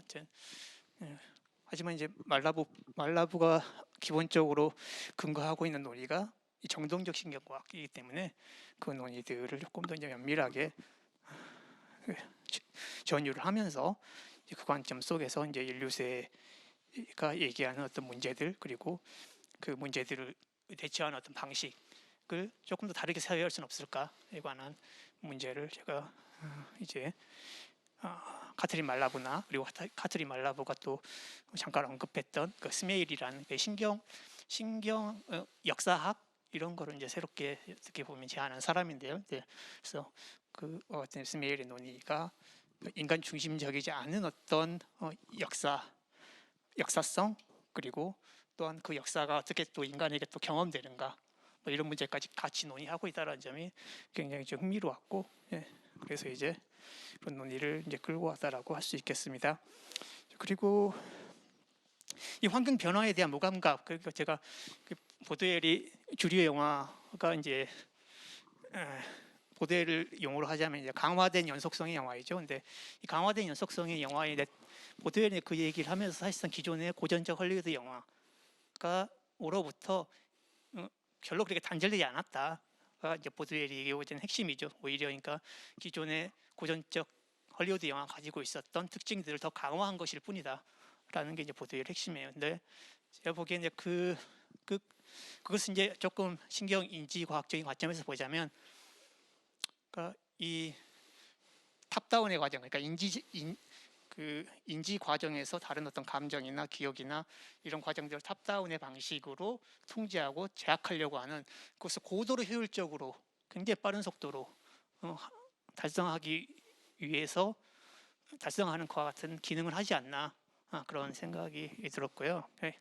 예를 들어서 숏의 길이가 짧아지게 되면 우리가 그 숏 속에 작동하고 있는 여러 가지 뭐 기억 작용이랄지 감정 작용이랄지 이런 비의식적인 여러 과정의 흐름들이 진행되기 전에 그것들을 결국 이제 다음 이어지는 숏에 의해서 결국 인지작용에 다 포섭이 돼버리기 때문에 결국 그와 같은 그 인지작용이 탑다운의 방식으로 다른 비의식적인 과정들을 계속해서 제약하고 통제하는, 그리고 그것을 고도로 유효하게 효율적으로 하는 방식에 기여하게 되는 게 아닌가, 그렇게 생각을 했고요. 바로 그 방식이 이제 어떻게 보면 그 환경에서 일어나고 있는 미미한 변화들, 그러니까 우리가 비의식적으로는 항상 느끼고 있지만 우리가 의식적으로 자각하지 못하는 그와 같은 환경 변화에 대해서 무감각하게 만드는 그런 효과를, 마비되게 만드는 그런 효과를 초래하는 게 아닌가, 그렇게 봤고요. 뭐 이건 또 제가 언급하지는 않았지만 베냐민이 지각과 마취의 변증법이라고 했던 뭐 그 논이 연관이 되는 것이고, 또 신경 감흥이나 미메시스 능력이나 뭐 이런 것과 관련해서 이 영화가 어떻게 한편으로는 이제 우리 신체를 마비시키면서 하지만 동시에 회복할 수 있는 가능성을 주는가, 이런 논의들 속에서 사실상 이전에 많이 얘기가 됐지만 오늘날 이제 신경 과학적인 논의 속에서 조금 더 다른 방식으로 쭉 얘기할 수 있는 기회가 열린 것 같아서 어쨌든 뭐 그런 점을 지고 얘기를 했고요. 그리고 너무 긴가요? 좀 짧게 답변해 예, 예. 주시기 바랍니다. 예, 마지막 질문에 대해서 아주 짧게 언급을 하겠습니다. 떠돌이개에 대한 이제 분석에 대해서 조금 더 이제 구체적으로 말씀을 해주셨으면 하는 질문이었는데요. 일단 그 영화는 제가 이제 이 논문의 이제 주된 목적이 조금 이론화에 있기 때문에 이제 작품 분석을 상세하게 하지는 못했어요. 그 부분은 아마도 이제 이 논문 조금 더 확장을 시킨다면 더 하게 될 것 같고, 그런데요. 어쨌든 이 떠돌이개는 여러 가지 면에서 그 제가 얘기했던 그 슬로우 시네마가 주는 비의식적인 경험, 이런 것들 여러 층위에서 사실상 보여주고 있는 거라고 생각을 합니다. 그러니까 단순히 어떤 재현적인 층위에서만 보자면 사람들의 이야기인 것처럼 보이지만 사실상 거기는 재현적인 층위로 환원되지 않는 많은 어떤 감각적인 그 경험들이 많이 제시가 되거든요. 그러니까 예를 들어서 뭐 2부에서 나오는 그 벽지를 오래 보여준다든가 뭐 이런, 그건 분명히 어떤 노후된 건물, 그러니까 비를 너무 많이 맞아서 노후된 건물이고, 그와 같은 것, 그 벽을 보여줄 때도 너무 오랫동안 보여주다 보니까 그 벽이 돌레지가 얘기하는 일종의 그 any space whatever, 어떤 그 무규정적인 어떤 공간이 되면서 그것이 또 여러 가지 어떤 기억의 층이나 이런 것들과 만나는 경험도 동시에 일어나게 되고, 그래서 이게 단순히 어떤 우리가 이제 인지적으로 어떤 자연이나 우리의 환경을 일방적으로 규정하는 그와 같은 환원에 빠지지 않으면서도 어떤 비식적인 경험을 복원할 수 있는 뭐 그런 기회를 주는 어떤 하나의 사례로 볼 수 있고, 뭐 그뿐만 아니라 여러 가지가 사실 있을 수 있다 보고, 예, 시간이 너무 오래된 것 같아서 이 정도로 마치겠습니다. 네, 네, 예. 그 뭐 이 문제는 그 이번 학술대가 역사지리 인지생태학 페미니즘이라고 하는 키워드를 가지고 진행되는 건데, 질문이 사실 그 좀 모아지는 지점은 있는데, 뭐냐면 그 탑다운이냐 그 다음에 바텀업이냐 하는 문제를 놓고 인지과학이 1세대, 2세대, 3세대로 발전이 되어 왔는데, 1세대가 탑다운 중심이라면 보드웰은 1세대 중심의 인지과학을 영화연구학 접목을 시키려고 하는 것이고, 2세대가 이제 뇌과학 신경망 연구를 통해서 바텀업 연구가 나왔고 들레지안들은 이제 그걸 주로 연결시키는데, 3세대는 탑다운과 바텀업의 변증법을 강조하거든요. 그래야만 이제 무작위적인 자연환경 애니플레이스가 아니라 스페셜 히스토리컬 특정 플레이스와 인간의 잠재력의 새로운 만남이 가능하기 때문에 이제 그런 방향의 연구가 사실 지금 영화 연구나 문화 연구에 아직 도입이 안 됐습니다. 제가 주로 하고 있는 게 그 작업인데, 조만간 책이 이달 안에 책이 나오니까 참고하시면 좋겠고요. 그리고 그래서 그 지금 그 작품에 대한 문제도 그 토론문에서 나왔듯이 말하자면 그런 슬로우 시네마가 인종, 젠더, 그 클래스 차이와 차별과 어떻게 다시 결합될 것인가. 이제 그게 바로 그런 문제죠. 왜냐하면 바텀업이 탑다운과 재연결되는 방식. 그러니까 일방적인 탑다운이 아니라 상호작용 속에서 탑다운을 재구성하는 문제이자 바텀업을 말하자면 상황 속에 재기입하는 그런 방식. 이제 그런 질문하고 또 이어질 거라고 생각이 됩니다. 예, 그 다음에 두 번째 발표 정승 선생님께서. 저기 하성우 선생님 토론 너무나 잘 봤고 제가 짧은 발표문을 사실 시간에 맞추느라고 다 언급하지 못했던 지점들 그리고 또 언급하고 싶은 그런 지점들을 지적을 해주셔서 제가 나중에 이제 확장하는 작업을 하게 되면 충분히 반영을 할 수 있을 것 같습니다. 간단하게 답변을 하자면은 우선 그 로컬리티의 구체성을 좀 공간적으로 보아야 될 필요가 있지 않은가라는 질문인데요. 우선 서울역에서 서울역과 해현 일대 주변이 선택된 이유라면 일단 서울역은 노숙자들의 본거지인 것이고 그리고 왜 용산으로 내려가지 않고 4호선에서 한정거장 위로 올라가느냐 하는 차원인데 뭐 그게 아주 영화적으로 설명이 될 정도는 아니지만 제가 생각하기에는 아무래도 여전히 그 남대문과 명동 중심이 갖는 상권으로서의 이 서울의 중심이라는 이미지 그리고 여전히 야밤에도 유동 인구가 많기 때문에 결과적으로 영화에서 보듯이 좀비화되는 사람들도 거기서 생기는 것이라는 생각이 듭니다. 만약에 걔들이 밑으로 내려왔다면 그만한 인구가 모이지 않았을 수도 있다는 생각이 좀 드는 지점이 있습니다. 그리고 그런 점에서 용산과 약간 비교가 재밌게 지적을 하셨는데 저는 그 서울역 영화에서 용산이 이제 광고에 등장하는 거는 눈치를 못 챘습니다. 이제 다시 확인을 해보고 싶은데요. 선생님이 거기도 역시 용산의 아파트 광고라고 아까 좀 말씀을 해주셨기 때문에 결과적으로는 그 제가 아까 보여줬던 이미지에서 나왔다시피 서울역 지하도에서 나오는 불로소득의 꿈을 잡으십시오라고 하는 아파트 광고의 그 의미와 크게 다르지는 않다라는 생각이 들고 다시 말해서 용산 참사 이후에 용산이 재개발되는 과정에서 지금은 집값이 천정부지로 솟는 지역이 됐기 때문에 그런 의미에서의 역사성이 그 광고에 농축됐다라는 생각은 듭니다. 근데 이제 그게 얼마나 유의미하게 영화 텍스트 내적으로 표현이 됐는지는 이제 한번 검토를 해보겠고 염력은 제가 보지를 안 해서 그래서 이제 워낙 평이 안 좋아서 안 보고 싶은데 이렇게 언급을 하셔서 또 봐야 될 것 같기도 하고 그러네요. 그래서 한번 참고가 된다면 그 용산이 거기서 어떻게 드러나는지 한번 살펴보도록 하겠습니다. 그런데 이런 비균질적인 공간 구성이라는 것이 한편으로는 물론 이제 당연한 현실로서 우리가 지적을 할 수 있는 것이고 특히 서울역은 워낙 계급 문제를 다루기 때문에 그러한데 다른 한편으로는 이제 거기서 이제 언급을 하시면서 역사 지리 유물론적인 측면에서 데이비드 하비의 그 공간론을 이제 소스로 삼으시면서 이런 중요성을 말씀을 하셨는데 저는 바우만에서 둘레즈로 제가 연결시킨 그 지점의 유동성이라는 것과 크게 아주 다른 논의는 아니라고 생각합니다. 다시 말해서 하비가 말했던 거는 자본주의가 글로벌화되면서 계속해서 영토를 확장하는 방식, 그 건조 환경이라고 표현한 그 공간들이 계속해서 넓어지고 더 싼 임금으로 확장을 되면서 이 다시 말해서 모든 점점 더 많은 그 지구의 영토를 전지구화 시키는 것이고 자본주의적인 공간으로 편입시키면서 제가 언급한 비장소들의 거의 일률적인 뭐랄까 전지구화 이런 것들을 양산했다라는 측면이 중요하다는 것이죠. 그러한 유동성이 좀비의 유동성이라는 것에 내포가 되어 있지 않은가 하는 것이 제 생각이었기 때문에 어떻게 보면 이 역사지리 유물론적인 관점에서의 이 하비적인 재생산 과정이 불균등한 공간을 낳는 그 힘이 결과적으로는 또 이런 유동성과 연결되는 것이고 그리고 그러한 유동성 때문에 또 이런 이런 불균질함이 발생하기도 하지만 궁극적으로 보자면은 다 편제적으로 균질화되는 측면이 있다라는 생각이 듭니다. 그것이 잘 나타나는 것은 사실 부산역이죠. 왜냐하면 이 제가 잠깐 언급했다시피 부산역은 소위 중상계층이 주인공으로 등장하는 영화인데 그래서 그 전날 밤 노숙자들이 당했던 비극을 전혀 모르고 분명히 계급차가 존재하죠. 카타스트로피를 얼마나 노출해 있는가 하는 측면에서 그런데 그 사람들도 피하지를 못하죠 결국적으로. 그리고 부산역이 영화적으로는 보면 그 서울에서 부산까지 부산까지 KTX 타면 2시간 40분 정도 걸리는데 거의 그 시간이라고 생각하면 됩니다. 다시 말해서 그 시간 동안 전국이 다 좀비가 되는 상황이 묘사가 된 것이고, 그런 의미에서 봤을 때는 한국 내에서의 비균질적인 측면, 우리가 일상에서 느끼는 그 공간이 일단 이렇게 초토화되기 시작하면은 그렇게 차이가 없다는 것이죠.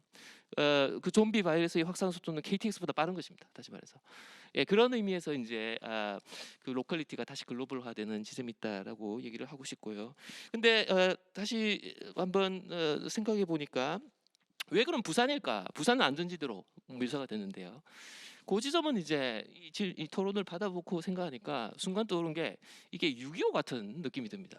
그러니까 북한에서 빨갱이 송영이라고 아까 그 서울역에서도 잠깐 나왔지만, 물론 그 이제 극우적인 상상이긴 하지만 이 6.25 때의 그러니까 남쪽으로 물밀듯이 밀려오는 그 북한군을 피해서 남하하고 피난하다가 결국 이제 부산만은 사수를 하고 낙동강 경선을 지키는 그 역사적인 경험이 뭐 이게 꼭 결합이 된다고 할 수는 없겠지만 어쨌든 상기되는 측면은 있었다라는 생각이 들고, 이거는 뭐 각주에서 언급을 해볼 수는 있지 않을까라는 생각이 듭니다. 그래서 이제 결과적으로 부산이 기착지가 되는 셈인데, 근데 재밌게도 3부 반도에서 가면 그 부산조차도 결국은 안전하지 못했다는 것이고 4년 지났을 때는 전혀 다른 지역과 차별 없이 초토화됐다는 설정으로 나옵니다. 그랬을 때 여전히 여기서 인천항과 이제 서울이 왜 관문이 되느냐 하는 것은 아무래도 그 영화 설정상 거기서 이제 자본을 이제 수탈해서 이제 외부로 빼돌리려는 조직적인 그 범죄 행각이 있다라는 전제에서 시작이기 때문에 어쨌든 그 글로벌한 허브라는 지점에서 인천항과 연결되는 서울이라는 것이 중심, 자본의 과거로서의 중심성, 이 영화에 따르자면 과 연결되는 지점이 있는 것 같습니다. 그리고 홍콩은 왜 나왔느냐? 이 사람들이 처음에는 도주를 하려다가 일본을 가는데 일본에서 안 받아주죠. 그래서 홍콩을 택하게 되는 그런 상황이 어떻게 보면 좀 재밌게 지금의 일본과의 관계와도 약간 맞물려 있지 않은가라는 생각이 듭니다. 뭐 그 정도로 이제 공간에 대한 얘기를 할 수 있을 것 같고요. 두 번째 간단하게 이제 세대에 대해서 연결을 하셨는데, 우선 서울역에서 왜 그 해서는 단 한 번도 석규와 통화를 하지 않고 오로지 기훈과 연락을 취하느냐. 일단 석규는 그 사람으로부터 자기가 도망치고 싶었던 것이고, 기훈은 여전히 남자친구이긴 한 설정으로 나옵니다. 뭐 다투지는 하지만, 그래서 그런 관계에서 보자면은 아직까지 기훈과의 연관성은 좀 중요하게 보여진다는 생각이 들고, 그러나 반드시 그러면 세대와의 분절을 뜻하는가, 그거는 또 아닌 것 같은 것이, 부산행 같은 경우 이제 아빠와 딸의 세대 문제에 대해서 이런 것들이 역시 이 윗세대가 아무런 행동을 하지 못한 죄책감이 표현된 것이라고 언급을 하셨는데, 사실은 결국은 아버지의 희생으로 그 딸 세대가 살아나는 얘기가 반복이 됩니다. 사실 반도에서도 그렇거든요. 반도에서도 그 강동원이 주인공이긴 하지만 사실 맥거핀에 불과하고 그 사람이 반도로 들어갈 이유가 없었어요, 사실은. 근데 도착하러 갔다 돈도 못 얻고, 근데 그게 왜 필요했냐면은 사실은 여전히 반도에 살고 있는, 그것을 탈출해야 하는 그 가족이 등장하는데, 그 가족은 다 여자로 구성이 돼 있죠. 엄마와 두 딸이고, 그리고 할아버지 같은 그 고녀효 캐릭터가 나오는데 결국 그 할아버지도 희생을 하죠. 결국은. 그래서 딸들만 살아남는, 말하자면 그런 식의 서사가 여기도 반복이 된다는 측면에서, 이 어쨌든 세대가 지금 뭐랄까 계속 논의가 되는 한국 사회에서 한 세대의 그 너머로 넘어가는 어떤 뭐랄까 도정의 서사화라는 측면에서 이것이 하나의 한국 영화의 트로프로 반복이 되는 측면이 있는 것 같습니다. 다른 영화들과 견주어봐서도. 그리고 이런 것들이 이제 나중에 한번 제가 좀 더 생각을 해봐서 다룰 수 있지 않을까 하는 생각이 듭니다. 감사합니다. 네, 감사합니다. 그 지금 중간에 학생들 비대면으로 이거 시청하고 계신 학생들께서는 질문이 있으시면 줌 채팅방으로 그 짧게 질문을 올려주시기 바랍니다. 지금 그 정순 선생님이 자세히 이제 답변을 해주셨는데요. 역사지리적인 분석과 들레즈적인 이제 탈영토와 흐름, 들레즈도 사실은 자본론에 대한 새로운 해석을 통해서 탈영토화 개념을 끌어냈고 탈코도화 개념을 끌어냈기 때문에 서로 무관하진 않은데, 아마 들레즈 자신이라면 이제 합의의 분석 작업을 다시 연결하는 뭐 시도를 했을지도 모르겠습니다. 근데 이후에 들레지안들과 막시스트들이 갈라지는 바람에 서로 이제 무관한 작업인 것처럼 하고 있지만 뭐 실은 이제 불균등 발전이라는 거는 그 아까 말씀하신 동질적 지금 초연결 사회로 가고 있죠. 근데 그 초연결 사회에 구성에 필요한 노동력은 저임금 수탈을 통해서 자연에 대한 수탈을 통해서 계속 보충하고 있는 그 불균등한 피라미드죠. 불균등한 피라미드의 전 세계적인 분포의 끊임없는 변형, 이 문제를 사실은 놓치는 경우가 많아서 그 두 가지의 결합 궤적을 합한다면 훨씬 더 좀 더 심층적이고 설득력 있는 분석이 나오지 않을까 싶습니다. 다음 이제 과제로 넘기고요. 그다음 김소영 선생 마지막으로 김소영 선생님께서. 네, 그러니까 제 아까 발표한 것만이 아니라 사실은 이제 이거를 작년부터 저희가 그 영상이론 학회 얘기를 하면서 이제 그 중요한 토픽으로 그 인지생태 역사지리 페미니즘 했는데 이게 사실은 신강 선생님도 강조를 하시지만 굉장히 어떤 트랜스하기가 굉장히 트랜스하는 것이 굉장히 도전적인 이제 그래서 그 부분을 지금 이제 수행하려고 토대를 이제 놓고 있는 중이고 그래서 지난번에 이제 아카데미를 할 때 신강 선생님이 두 강을 이제 해주셨고 이제 그것을 우리가 좀 사실 레퍼런스로 생각을 하는 것이 좋을 것 같습니다. 또 선생님 책이 나오면 저희가 이제 12월에 그 책에서 이제 특히 시네마 부분을 가지고 출판 기념회 겸 뭐 토론회 이런 걸 좀 그 가질 계획도 쌤하고 얘기를 나눈 적이 있는데 그래서 조금 그런 이제 이런 굉장히 그 도전적인 이런 그림 속에서 생각을 하고 그러니까 저희 트랜스아시아 영상문화 연구소가 한 20년이 됐는데 이제 주로 역사지리, 페미니즘, 시네마 이쪽을 하고 인지생태 부분은 사실 어떻게 보자면 신강 선생님하고 박태 선생님이 이제 좀 새롭게 도입을 해주시면서 우리가 이제 그 어떤 새로운 것 트랜스디스플리너리한 것들을 생각을 하고 있고요. 그래서 저도 이제 그 좀 더 적극적인 관심을 갖고 하고 있는데 사실은 이제 저의 굉장히 큰 그 상상의 이 대화 상대자는 물론 이제 제가 인터아시아 문화연구나 트랜스아시아 영상문화연구소에서 만나는 선생님들 이제 그런 분들을 생각하면서 이제 발표를 하고 하지만 가장 좀 중요한 거는 이 페다고지예요. 학생들에게 어떻게 학생들 어떻게 설득시켜서 이 조금 전에 말한 그런 트랜스디서플린으로 특히 이제 역사지리 부분 그 이 탈식민 연구 부분 이제 그런 것들을 학생들에게 이제 좀 가르치기 위해서 제가 이제 택하는 전략들이 이제 좀 있는데 이 줌은 약간 이제 장르론을 가지고 학생들하고 이제 이것을 좀 관통하는 그런 것을 하고 있어요. 그래서 아까 이제 그 질문 주신 그 비디오 드럼에 관해서 이제 말씀을 드리자면 그러니까 SF 드럼이잖아요. 그래서 이게 이제 한편으로는 비디오 드럼이라는 거를 약간 그 레퍼런스 하기도 하고 하나는 이게 이제 장르라는 것이 굉장히 모호하고 이제 아까 그 김준생님이 그러니까 논평하신 것 중에서 특히 이제 그 다궁성 계곡 그걸 굉장히 이제 인간적으로 다시 엔스트로몰픽하게 이제 해석하는 그런 것들이 사실은 좀 문제죠. 그래서 그 비디오 드럼이라는 거 그래서 저는 이제 SF 드럼이라고 그래가지고 일종의 그 근사한 거, 근접해 있는 거 SF에 이제 그런 것이고 이게 이제 로테크 문제고 그래서 이제 그 한편으로는 미디어나 시네마의 역사를 참조를 하되 이게 장르라기보다는 하나의 이제 드럼으로 그걸 하고 그다음에 이제 그 주세적 부분은 이제 굉장히 명백하게 역사지리적이고 페미니즘의 어떤 궤적을 냉전의 저편에서 하는 이제 그런 작업인 거예요. 그래서 이제 그 질문 선생님이 이제 잘 읽어주셨는데,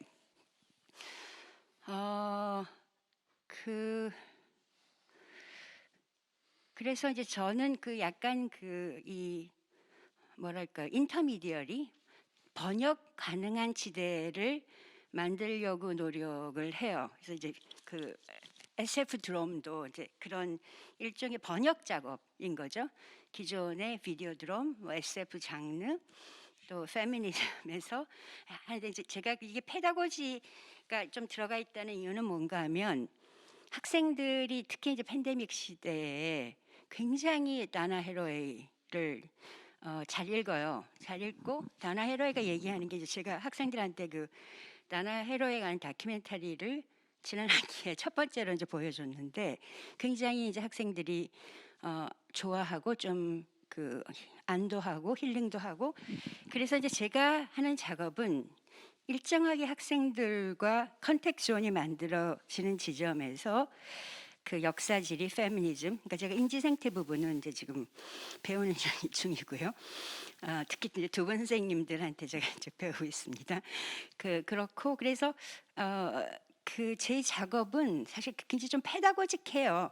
그러니까 그 학생들이 매혹되는 어떤 부분을 좀 확장하고 번역하고 역사 지리화하고 그리고 이제 그 김준 쌤도 지적했듯이 이게 장르나 이것으로 들어가면 이게 굉장히 사실은 이 엄격한 정의를 요구하고 또 이제 그럴 수밖에 없기 때문에 그래서 이제 제가 어떤 드롬이라든지 아니면 뭐 컴포지 존이라든지 이런 방식의 개념을 번역의 과정으로 만들어내는 거죠. 그래서 약간 좀 그런 부분들이 중요한 것 같고 그래서 이제 사실 그 말라브의 그 가소성이라는 것이 이제 이 어떤 무엇인가를 수용하면서 동시에 생산해내는 그런 형식 그런 것들이 저한테는 약간 트랜슬레이션인데 훨씬 더 철학적인 그 대륙 철학적인 것을 더 그 뭐라 그럴까 여러 분야로 그러니까 신경학까지 다 이제 하는 굉장히 유용한 개념인 것 같고 제가 이때까지 역사지리적인 관점에서 해온 이 트랜슬레이션 작업을 그런 가소성으로 어떤 연결하는 그런 작업을 좀 생각할 수 있을 것 같아요. 예. 예, 그래서 질문 잘 들었습니다. 예. 워낙 광범위한 주제를 포함하고 있어서 벤자민이 말하는 트랜슬레이션 번역가의 과제를 상기시키네요. 근데 저는 흥미로웠던 게 컴포지트 존즈라는 새로운 개념. 그러니까 뭐 새로운 개념이라기보다는 개념을 좀 새롭게 바라보는 그런 다층적인 존들 간의 새로운 네고시에이션 또는 불일치, 충돌, 갈등 뭐 이런 개념을 함축하는 그래서 그런 것이 결국 오프라인 온라인도 다시 마찬가지일 텐데 옛날에 10년 전에 한혜종의 미래교육단을 창간하면서 서드 스페이스, 시프트 투 서드 스페이스라는 개념을 제가 화두로 걸고 온라인 오프라인의 트랜슬레이션을 문제 삼았던 이제 그 랩이 물론 해체됐지만 강제 해체됐지만 그 서드 스페이스와 어떻게 보면 연결되는 게 메타버스 같아요. 그걸 이제 그때 얘기했던 서드 스페이스는 그때도 이제 메타버스라는 개념이 있었고 뭐 유비쿼터스의 다량적인 초연결 사연이 많은 정책 담론들이 생산되기 시작했던 시기인데 이제는 이제 실현이 돼서 게임을 통해서 산업화되기도 하고 또 다각도로 그 메타버스라는 개념이 상당히 유용한 개념이라고 생각을 합니다. 근데 이제 그것을 아까 누가 독점할 것이냐. 그래서 플랫폼 이코노미의 독점적인 장치로 환원된다면 사실은 어마어마한 또 무기가 들어가겠죠. 또 거대 자본 손으로. 그런 쟁점이 걸려 있는 문제인데 뭐 하여튼 그 이병헌 선생께서 답변해 주시기 바랍니다. 네. 그 메타버스의 논의 그 아까 얘기한 탑다운 방식의 플랫폼 중심적인 결국 플랫폼에 우리가 사무치는 거 아니냐 플랫폼의 그 자본 논리에 이용당하고 있는 거 아닌가 놀이터가 많아질 뿐이다라고 생각할 수 있죠. 당연하고요. 그런데 아까 예를 든 포스나잇 같은 것은 한국에서 굉장히 인기가 없는 게임이에요. PC 게임 중에 한국 사람들이 LOL을 하지 포스나잇 안 하거든요. 근데 전 세계적으로 상위권에 있는 플레이어들은 다 한국 사람이에요. 그러니까 한국 게이머들이 참석해야 그 게임이 융성한다는 거예요. 그렇기 때문에 포스나잇에 BTS가 나온 거는 그런 연관관계가 있는 거죠, 사실은. 그러니까 어떤 문화적인 역학이라는 것 자체를 움직이는 IP의 주체가 취향의 어떤 공감체 안에서 작동하는 방식이 되게 중요한 것 같아요. 그러니까 자본이 좌지우지할 수 없는 요소가 있어요. 그러니까 자본은 공간을 제공하지 그 공간 안에서 어떤 요소가 움직일 건가, 그리고 그 요소들이 어떻게 만날 건가를 제시하는 어떤 하나의 전 사례가 BTS의 포스나잇에서의 공연인 거예요. 그러니까 오히려 자기가 아바타가 되어서 그 공간에 들어오는 순간 그 아미들이 포스나잇의 그 모든 아이템들을 사기 시작해요. 그러니까 아미들을 끌어들이고 아미들이 전 세계적으로 있지만 또 한국 사람들이 근본적인 코어 또 멤버들이기 때문에 애국심을 자극할 수 있도록 광고도 지금 그렇게 하고 있어요. 그러니까 약간 그런 식으로 한국이 문화적으로는 탑에 있는 거죠. 탑다운 방식 플랫폼 안에서 유치해야 할 유저들인 거예요. 그러니까 그 부분이 또 있다라는 거예요. 그러니까 그렇게 한 가지로 중층 결정돼 있는 이런 모든 이 디얼킴을 설명할 수 없어요. 그러니까 단순히 플랫폼이 대기업이 소유하고 있으니까 대기업 산하에서 우리가 그들이 플랫폼 안에 디자인된 것을 가지고 노는 것뿐이야라고 말하기에는 그 플랫폼을 구성하는 요소가 굉장히 다층적이고 굉장히 문화 취향적이고 그리고 사람들이 갖고 있는 감성과 아이덴티티를 자극하고 있다라는 거죠. 그러니까 그 부분을 생각해야 되기 때문에 그 점에서 우리가 어떤 IP로 그것에 개입을 할 것인가 내지는 그 IP를 수행하는 어떤 인간적 주체 그리고 비인간적인 요소들과 어떻게 결합할 것인가에 대한 좀 확장된 시선이 필요한 것 같아요. 그러니까 그리고 그걸 또 다른 방식으로 영화적으로 가지고 들어왔을 때 모든 게임 회사는 300억대 상당의 게임 영화를 만들어요. 모든 게임 회사는. 그러니까 게임이 완결된 공간이 아니에요. 사람들이 생각하는 그 게임적 공간에 대한 아이디어란 이미지를 주는 것은 게임 영화에서 시작이 돼요, 사실은.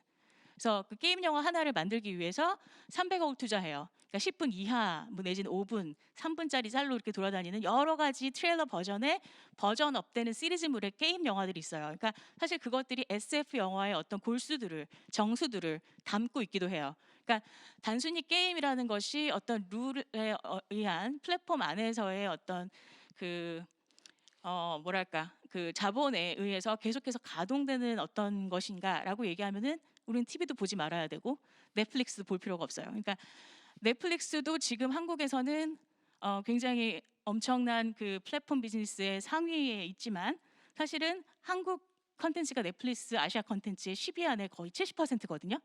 그래서 사실은 CJ가 그 중에 굉장히 많은 부분을 차지하고 있고 그래서 한국형의 어떤 플랫폼 비즈니스 왓챠가 이미 있고 왓챠 이외에도 뭐 있는 티빙이라든지 이런 것들이 다른 나라들에서는 불가능했는데 그러니까 싱가포르는 훌루 훅이 그냥 훅 날아가 버렸어요. 훌루 같은 형태의 그런 식의 어떤 OTT 채널이 있었죠. 그런데 그냥 훅 날아갔어요. 훅이. 근데 한국은 그렇지 않아요. 날아갈 수가 없어요. 왜냐하면 그 유저들이 충성도를 바치고 있는 컨텐츠의 대부분이 아시아 컨텐츠 중에 한국 컨텐츠예요. 그러니까 그것이 오히려 플랫폼의 주도권을 만들어낸다라는 거거든요. 그런 면에서 저는 제가 스스로가 그걸 만드는 프로듀서이기도 하고 제가 지난 4년 동안 AR, VR, XR 회사에서 일을 해봤기도 하고 그리고 모든 영화가 현재 어떤 식으로 진행되냐면 사실 프리비주얼을 만들어야 되는 비주얼 컴포지션에 의해서 만들어져요. 실제 리얼 로케이션으로 만들지 않아요. 그러니까 하마터면 아주 작은 10억 미만의 영화들이 어떻게 버짓을 세이브하면서 비주얼의 어떤 효과를 상승시킬까 아니면 안전한 속에서 영화를 촬영할까 그러니까 약간 재난 영화 같은 호러 영화 같은 것들 그런 것들을 오히려 프리비주얼을 통해 이런 VR 공간에서 벌추얼 스튜디오에서 촬영하는 방식으로 요즘에는 만들고 있어요.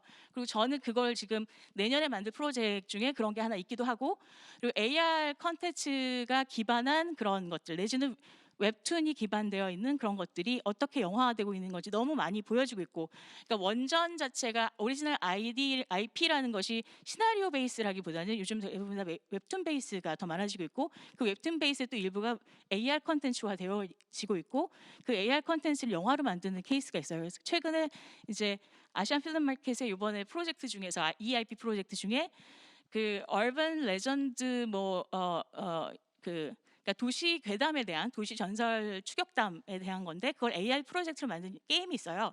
네, 버드맨 챌린지라는 게 있는데 그거를 이제 영화 드라마화 하는 것들에 대해서 이제 IP 확장을 하려고 하는 사람들이 이제 나와서 피칭을 하고 이제 미팅을 하고 그랬거든요. 이제 이런 아이템들이 굉장히 많아지고 있다는 거예요. 그러니까 사실은 영화 자체가 어쩌면 가장 익숙하고 완전체 형태의 되게 쉬운 매끈한 어떤 컨텐츠처럼 보여지는데 이미 그 컨텐츠를 구성하는 대부분이 지금 우리가 논의하고 있는 이런 여러 가지 어떤 그 가지들에 의해서 다시 재구성되고 있고 이미 그렇게 만들어지고 있는 거죠. 그래서 저도 그런 컨텐츠를 기획을 하고 있고, 그러니까 웹툰 베이스의 OTT를 지금 플랫폼으로 하는 시리즈물을 내년에 촬영을 해야 되는 걸 기획을 하고 있는데 이제 그런 것들이죠. 극장용 영화는 더 이상 이제는 답이 아닐 수 있다라는 것을 모든 영화계가 얘기하고 있고요. 그래서 사실 그 부분에 대한 새로운 생태계가 이 팬데믹 이후에 좀 더 가속화된다. 그러니까 극장용 영화가 그야말로 메이저들의 어떤 리그가 될 것이다라는 거. 메이저들 말고는 극장용 영화는 그냥 마이크로 버젯의 영화제용 영화.